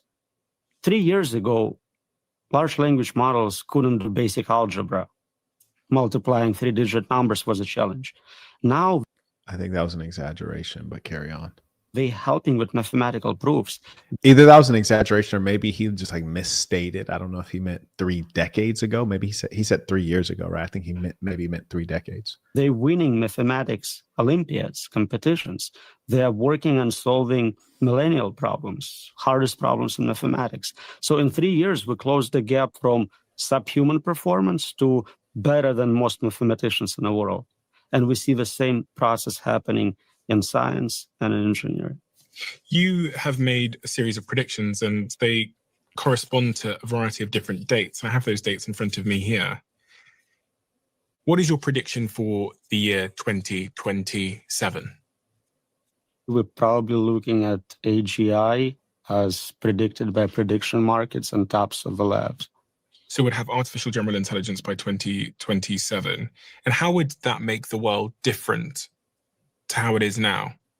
So if you have this concept of a drop-in employee, you have free labor, physical and cognitive, trillions of dollars of it. It makes no sense to hire humans for most jobs. If I can just get, a $20 subscription or a free model to do what an employee does, first, anything on a computer will be automated. And next, I think humanoid robots are maybe 5 years behind. So in 5 years, all the physical labor can also be automated. So I'll tell you what the fascinating thing is about artificial intelligence, particularly general artificial intelligence.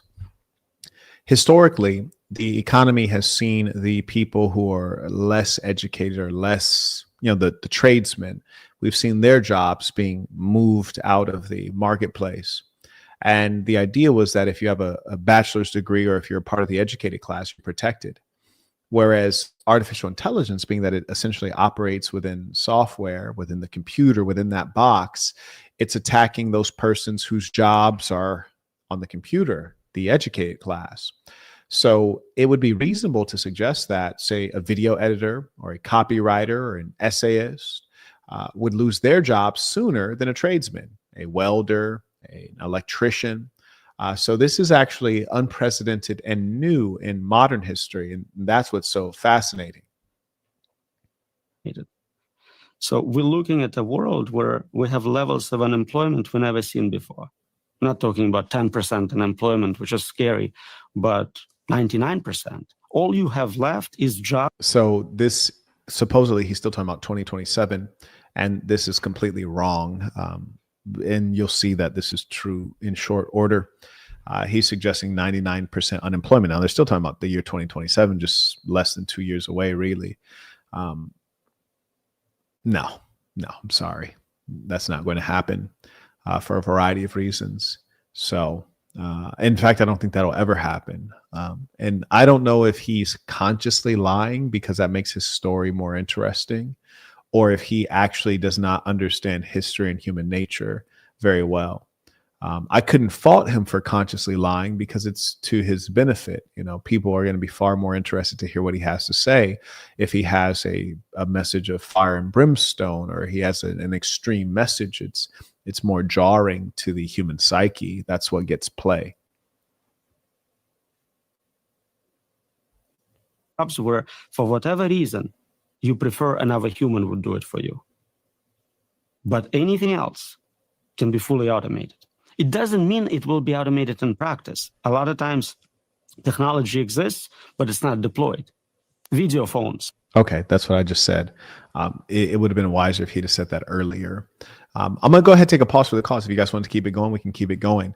I'll just briefly make this statement, then I'll take a pause for the cause. If you guys want to keep it going, use the information below to support the work, or the Stripe link in the YouTube video. But I'll briefly say one of the places I think will be very fascinating. And again, we have SAS in Africa for a reason. It'll be hugely beneficial to the folks who are currently living on the continent, what we can bring there. And also it'll be beneficial to us to have a presence there. You have places in Africa, and yes, there are other places that don't have great electricity outside of Africa, you know, places in India and so on. But I'm talking about Africa in particular, not to deride it, but just because I think this is really fascinating, the extraordinary gap that you can have.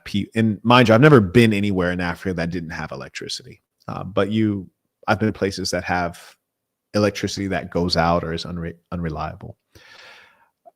So certainly in the more remote parts of certain African countries, you don't have electricity, and even places in the Middle East. But the kind of gap between someone who doesn't have electricity and another person who's living life alongside humanoid robots, it's an extraordinary gap. And then when you think about the gap in weapons technology that will be created by AI versus those who don't have AI, maybe they have a very valuable piece of land. Maybe they're South Sudanese. Maybe they're from Burkina Faso or even Nigeria. They live on very valuable land, and maybe they're able to get some old Soviet era guns, even automatic rifles. Just that versus the modern technology of a projection, an AI drone that can fire projectile, use AI to identify targets, hit them efficiently, dodge, counter projectile. It's just really extraordinary and disturbing, the gap of human existence. And the capability will be so different that, frankly, we might as well not even be the same species. You see, that's how big the gap in capability will be the difference in, the most vicious animal you could think of, like maybe like a crocodile or a hippo. I think hippos are, fairly mean animals. So like a hippo or a crocodile versus like a hamster. That's the gap. Scary stuff, my boy. Scary stuff. I'll go ahead and take a pause for the cause. If you guys want to keep it going, keep talking about this AI. Use the information below to support the work. PayPal or Venmo. I know there's literally thousands of you who have not supported the work. Feel free. Try it out for the first time. Might feel good.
Peace of the Saints. Let's see if we're going to get it back rocking. Shout out to Kyle. He writes, a reminder, Amazon Prime membership gives everyone a free Twitch subscription every month. Be sure to use it on this channel every 30 days. Wow. I didn't know that. That's great information. So I'm going to repeat that. Amazon Prime gives everyone a free Twitch subscription every month. Be sure to use it on this channel every 30 days. I appreciate you. That's love. Kyle, if you'd let us know exactly how to use that, I'd be curious. Thank you. You just use the email to send directions on that or a link or something. Shout out to 7. He writes, would you like this? Oh, excuse me. Would you liken this to the Native Americans versus Europeans, whereby the Europeans had gunpowder and rifles? Also, don't forget disease. And also don't forget the will. You see, the Europeans came with the will to conquer. That was actually their whole goal. Whereas the Native Americans, they were just getting on with life. And then these people showed up. They were thinking more so we should trade. And also they'd already had contact with Africans previously. And the Africans came and traded and also integrated into the society. They didn't come to slaughter them. So I think it was just like the difference in intention and expectation. You know, it's easy to sock someone out if they don't expect that you're about to punch them. Anyways, he writes, the Europeans had gunpowder and rifles and also the intention to use them, right? Guns by themselves aren't so dangerous. He writes, and if that's indeed the case, how important would it be to educate and rapidly support today's natives on the African continent? Well, Zachary, these are all very, very good points and questions. And some of this we'll have to discuss behind closed doors. So if you're a member, this would be a conversation we probably have it as a member-only conversation. But it's an important conversation. But at the end of the day, you know, we always fall back on our 3-sentence Bible, 3-sentence Quran, 3-sentence Torah.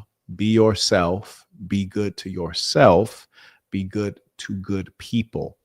And so I'll just leave it at that. Shout out to Mackenzie. He writes, keep it going. Shout out to the big homie. Appreciate you. Shout out to the real ones. I also acknowledge Trayvon. Good to see you. It's been a little while. He writes, Peace of Saints. Please keep this going. Very fascinating to hear. It really is. Shout out to Kene. He writes, Marqueto Aires, Rio de Marqueto, Sao Marqueto, Marquetiago. Yes, indeed. Let's rock. Were invented in the 70s. Nobody had them until iPhones came around. So we may have a lot more time with jobs and with world which looks like this. These are the guys, and like I hate when they make these predictions and then they all of a sudden like make all these caveats. It's like, bro, you said by 2027 there would be 99% unemployment, and now you just changed it straight away. So it's like that's not really a prediction, my boy, if you won't stand on it. Mm-hmm. But capability to replace most humans and most occupations will come very quickly. Okay, so let's try and drill down into that and stress test it. So a podcaster like me, would you need a podcaster like me? No, sir. No, sir. The short answer to that is no. You can fabricate anything that you can see on video, and we can make the videos very realistic. So that's very simple. Simulation is trivial at this point. So you can make a video within seconds of me sat here and... So we can generate... Yeah, of course. That's the question. And also it's worth noting that the podcaster would be more informed as the AI podcaster, because they can actually have the AI read all of the books of the guests, do all their research. So yeah, you're not needed. I'm safe. And it's true for any job. Professors are saying this to me. Oh, nobody can lecture like I do. Like, this is so special. But you understand it's ridiculous. We already have self-driving cars replaced. Now, this is really important. I'm going to rewind it because I want you guys to get the very beginning of this. What he's about to say is so important, and it's a commentary on human nature. And this is one of the things that I am regularly emphasizing, this kind of information you have in Book of Dark Truths. And this is also why people manage to be religious, because human beings, however unintelligent or intelligent, they're woefully irrational. They are not rational. They're not believing in what makes sense. They're believing in what they want to believe in. So here we go. Are you worried about self-driving cars? And they go, dissonance that their job, their goal.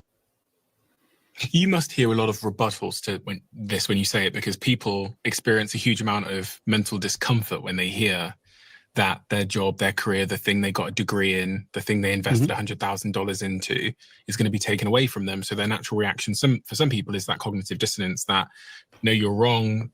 AI can't be creative. It's not this, it's not that. AI can be super creative, unfortunately. It'll never be interested in my job. I'll be fine because. You hear these arguments all the time, right? It's really funny. I ask people, and I ask people in different occupations. I'll ask my Uber driver, are you worried about self-driving cars? And they go, no. No one can do what I do. I know the streets of New York. I can navigate like no AI. I'm safe. And it's true for any job. Professors are saying this to me. Oh, nobody can lecture like I do. Like, this is so special. No, that's ironic, because in the case of Uber drivers, half the time I get in the car, I'm like, this guy didn't even get out to help me with luggage. Like, this guy's a dweeb, doesn't know how to earn a tip. And then you get in the car and it's freezing cold, and you're like, dude, like, can you like make sure that the temperature is what I want since I'm paying to be here? A self-driving car would be a much preferred solution, especially because most Uber drivers are lazy any damn ways. They don't even want to help you with your luggage. They don't get out to open the door for you. So it's like, why wouldn't we want a self-driving car? There's going to be no conversation, and I get to control the temperature and the music. So it's going to be a much superior option. But again, the delusion. Now, here's the comedy. We can assume that generally a Uber driver is not as intelligent as a professor, yet they would both have the same irrational human reaction to the idea that their job is under threat. They would lie, and not even consciously. They lie as a result of their human nature. They're lying to themselves as well. And so with that being the case, they're going to be in denial over the fact that their job will be taken by artificial intelligence. So this reminds you of the fact that human beings prefer comforting lies. And this also doubles down on the fact that, you know, wherever people get their lies from, they get it from their own psyche, they get it from the good book, they get it from fill in the blank. They're going to stick with those lies. Special, but you understand it's ridiculous. We already have self-driving cars replacing drivers. That is not even a question if it's possible. It's like, how soon before you're fired? That was crazy. Yeah, I mean, I've just been in LA yesterday, and my car drives itself. So I get in the car, I put in where I want to go, and then I don't touch the steering wheel or the brake pedals, and it takes me from A to B, even if it's an hour-long drive without any intervention at all. I actually still park it, but other than that, I'm not driving the car at all. I mean, obviously in LA we also have Waymo now, which means you order it on your phone and it shows up with no driver in it and takes you to where you want to go. Oh yeah.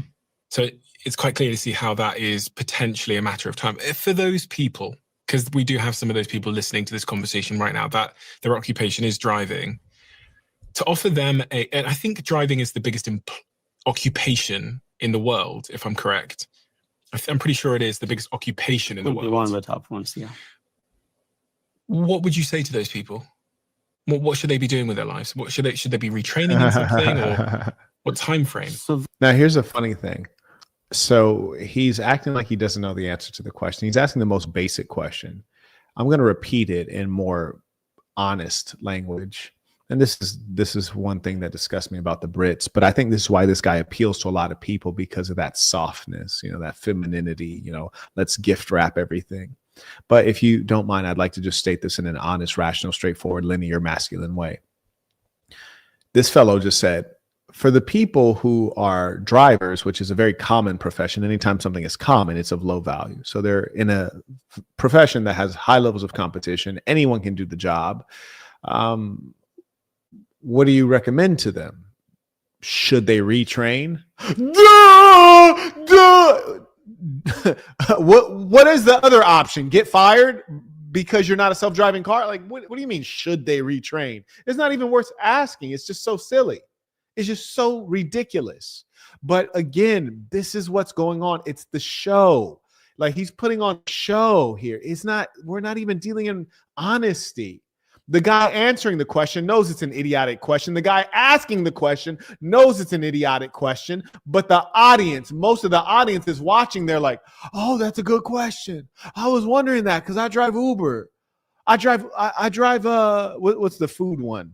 DoorDash. I drive DoorDash. I was wondering about that. And it's just like, word. you can hardly have a podcast designed for highly intelligent people because there's not enough of us. You see, if the podcast model is most profitable based on YouTube adverts, it relies on views. You get a lot of views by having a high number of persons watch your content. To get a high number of persons watching your content has to be watered down. It can't be sophisticated because low IQ people won't understand. So you have to make it very simple, and it has to appeal to everyday people, which means people who are brainless. And that's why you have these segments where he's asking a highly intelligent man, he's asking a question that a fifth grader could answer. And it's like, why? Why are we, is this where we're at with it? And I say that to say that the British fellow, he seems nice, but he's highly intelligent and a good businessman. He is doing this on purpose. And you have the dimwits and the women who think, oh, he's a great guy. No, he's the most diabolical figure. Oh, he's so diabolical because he's playing the game and he knows he's playing the game. It's kind of like Andrew Tate when he's talking about the Matrix, but he is the Matrix. There's no way you can be the most Googled man on earth and not be a part of the Matrix. It's impossible. It's impossible. If you were truly viewed as dangerous, you would be suppressed on Google. You wouldn't come up in a Google search. You wouldn't be alive. You wouldn't be visible. None of it. You couldn't have hundreds of millions of dollars. You wouldn't even be able to say the word Bugatti, much less buy one. It's like you're a part of the Matrix, but you're talking about the Matrix. It's like Donald Trump. He says he's going to clean the swamp, but he's a part of the swamp. And the real question is not, why is Andrew Tate finessing? Why is Donald Trump lying? Why is this interviewer being unreal? The real question is, why do we buy it and put up with it?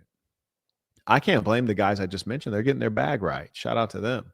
But the question is, why do you go for it and accept it?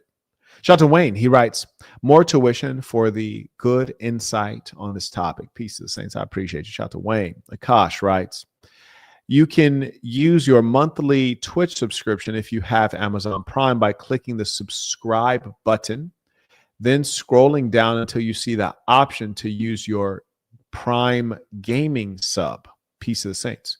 And it looks like someone in the chat put the link that you have to go to. So if you go to twitch.tv/prime, and then you follow those directions, you can subscribe on twitch.tv/Marquette Devon at no additional cost using Amazon. It's very good. I appreciate you. And thank you to those who are actually going to take out the time to do it. It means a lot.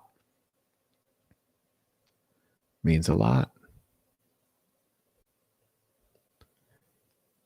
May I also acknowledge Mr. Jones, who supported the work using the link in the description of the YouTube video. Appreciate you.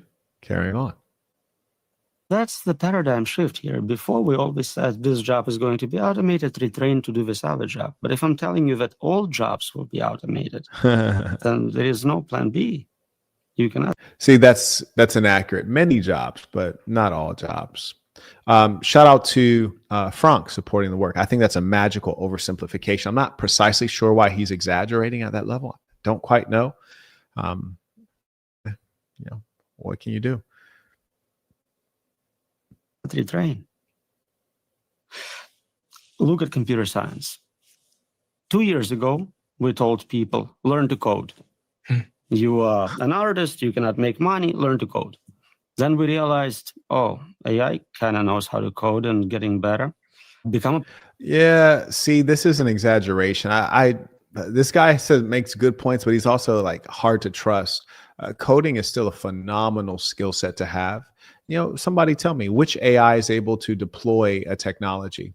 Most of them can't deploy it, and most of the AI code, code producers, they're not partnered with a website that does hosting where you can acquire your domain and host the domain and deploy it and publish it. Like, you can't get all of that in one technology. Go find one. It does all of that. It does the database, and it can do your Stripe integration, all that stuff. It doesn't exist currently. You still need someone who is good with technology to do all those things. So this fellow is exaggerating at a significant level, like to where it basically is lying. And it could be intentional. It could be accidental due to ignorance or inexperience. You guys have to remember that a businessman, like someone who's like put out business products, is different than an academic. As far as what I know of this fellow is, he's an academic.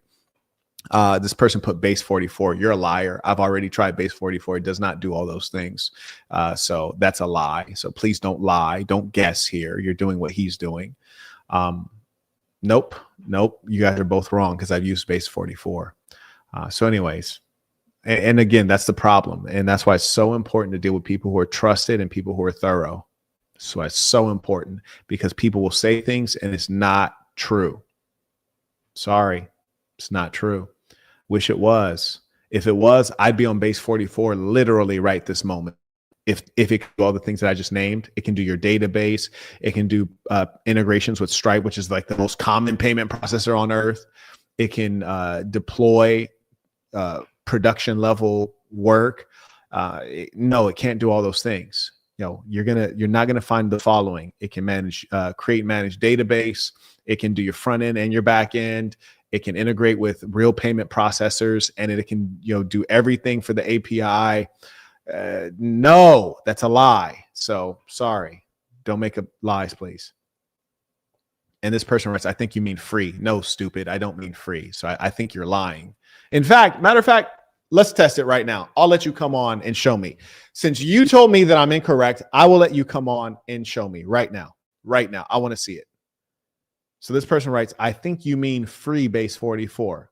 I will let you come on and do a demo right now of base 44. Show me how it can create a functional application. We'll go for a web application that will have a functioning database. It'll store data. It renders obviously on the front end, which interfaces with the back end, and you can deploy it, a production level application that people can use live right now. I will let you do that right now. Do you agree? All I need for you to do is agree. This is a guy named Bob. So Bob, we're waiting for you to agree to give us a demo, and I will give you the screen share so that you can show us. We'll wait for Bob. That's a joke. Okay, great. Oh, great. Love it. Got you. Okay. Gotta love jokes. Appreciate you. Has anyone ever noticed I always say, be a serious man, be a serious man, be a serious man. Don't joke with men who are strangers. Don't joke with men who are strangers. Joke with your children, joke with your ladies, joke with your friends. Be a serious man. Don't joke with, is it? What a world. What a world. Anyways, I have better things to do than to talk to people who are not serious men.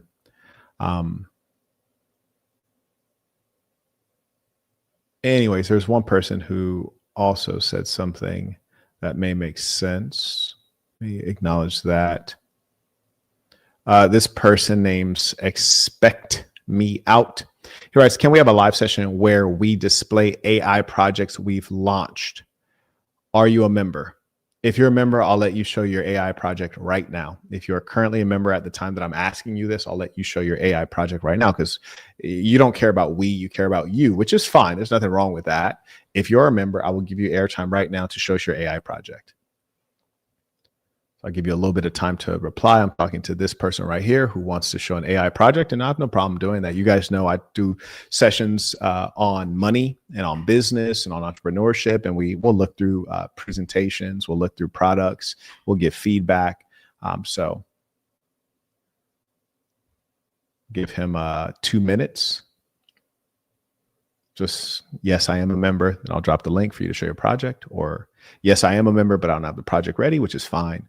Or no, I'm not a member, and then no, we'll just carry on. Just want to give you a chance to honor what you said. May I acknowledge Akash? He writes, in case you didn't see it, Wayne gifted 5 subs on Twitch, value of 17 euros nearly. I appreciate that. Shout out to Wayne. Thank you very much, Wayne, for supporting me and supporting this community, supporting other people. I hope they thanked you. I really do. Because kindness should be appreciated. I'm also acknowledge 7. He writes, thoughts on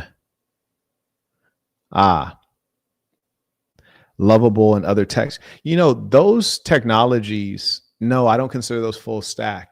And they're pretty good in as much as they're going to save you a huge amount of time and money on the front end. They're going to allow you to create front end technology that'll be a great prototype. You can click through everything. This element will lead to this other element, but the back end and the database integration is horrible. In most cases, the Stripe integration is non-existent. And more importantly, you're still going to have to download all of that and then deploy it to whatever your hosting service is. And unfortunately, different hosting services have different levels of challenge in deployment. Commonly, if you're really deploying a proper web application, back when I used to do this stuff, it was Amazon Web Services.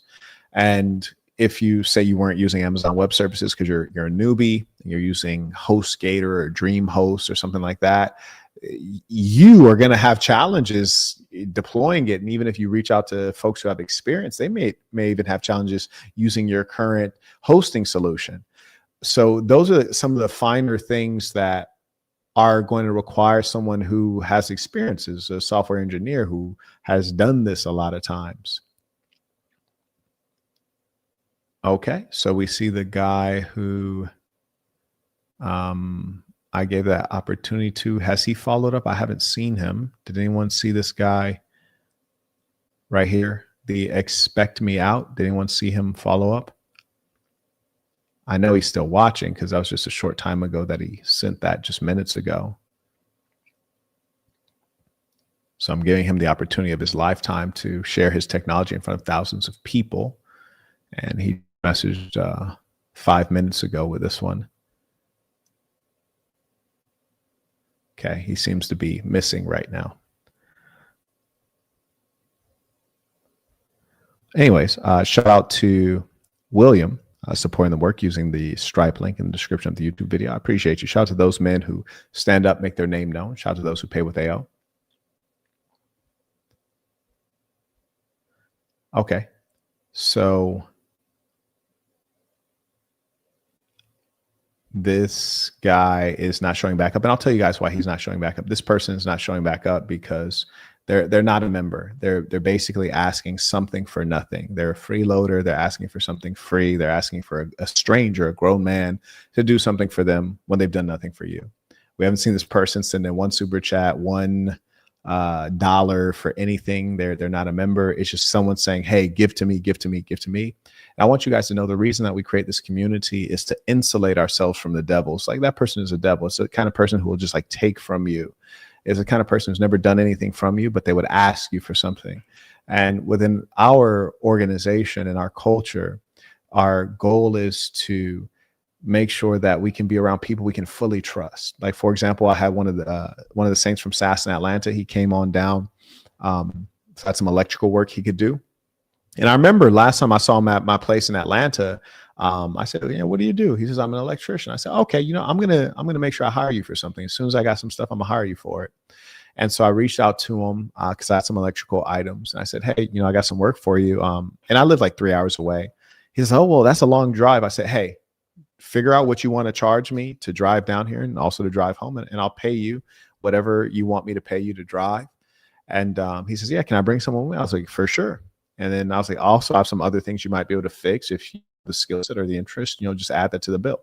Came down here, spent the day. After he's finished working, my old lady cooked him up a meal, him and his colleague. We sat down, had a meal, and according to our culture. And then I said, how much do I owe you? He named the figure, and then I paid him and tipped him extra and paid him in cash as well. And I didn't ask him to see a bill or an invoice or a receipt or to double check because I trust him. And on the off chance that I would get cheated, I'd rather get cheated by him than a stranger. You see, it's the beauty of being around good people that I don't have to worry about if he's going to do me wrong. I know he's not going to do me wrong. I have full trust and respect for him. And so it's my pleasure to pay more because I had to pay him to be able to drive down and drive back. But I'd rather pay extra to deal with someone I respect and trust and keep everything in our community so that maybe, his family will do business with my family. My family will do business with his family. We maintain our community and we can rely on each other. And if ever there came a time where maybe I need some electrical work and I couldn't afford it, I call him up and I say, hey, I need this electrical work done. I don't have any money. No, maybe he might say, hey, you've done business with me for 5 years. Or, it's love. I know your birthday's coming up, or I know this holiday's coming up. Saints weekend is coming up. Let me do this for free for you. Or, it's just, that is what the investment and relationship is about. And I teach you guys health, wealth, relationships. Invest in all those things. Those are great values. And as much as you make every effort to be around good people, make every effort similarly to not be around bad people. That's the part where a lot of folks go wrong. Shout out to Joseph supporting the work. He writes, Peace of Saints Tuition. I appreciate you. Joseph's always supporting the work. Now, to acknowledge Ramon came in supporting as well using the Stripe link, as has Anthony. Appreciate you. So I just want to remind you all that, you know, our community, the Assassin, it's a real community. It's a real culture. It's a real revolution. It's underway. It's happening already. And there's so much benefit. Tomorrow we have new member orientation. We invite those of you who are good people. If you're not a good person, don't even bother. But if you are a good person, you go to thesasn.com, click join. We'd love to have you a part of this thing of ours. And ladies and saints, as we see that there are too many goofy males online right now, I think I'm going to go ahead and end this because I have a million things to do that are far more interesting than dealing with goofy males. I think I'm going to go ahead and do a little bit of fencing. If you guys haven't seen the fencing, check it out on the YouTube fan channel Marquette for Women. So you can see that. Should be starting in about 20 to 30 minutes. We'll be doing some fencing on Marquette for Women. Great fan channel. If you haven't subscribed there, do subscribe. Peace of the Saints.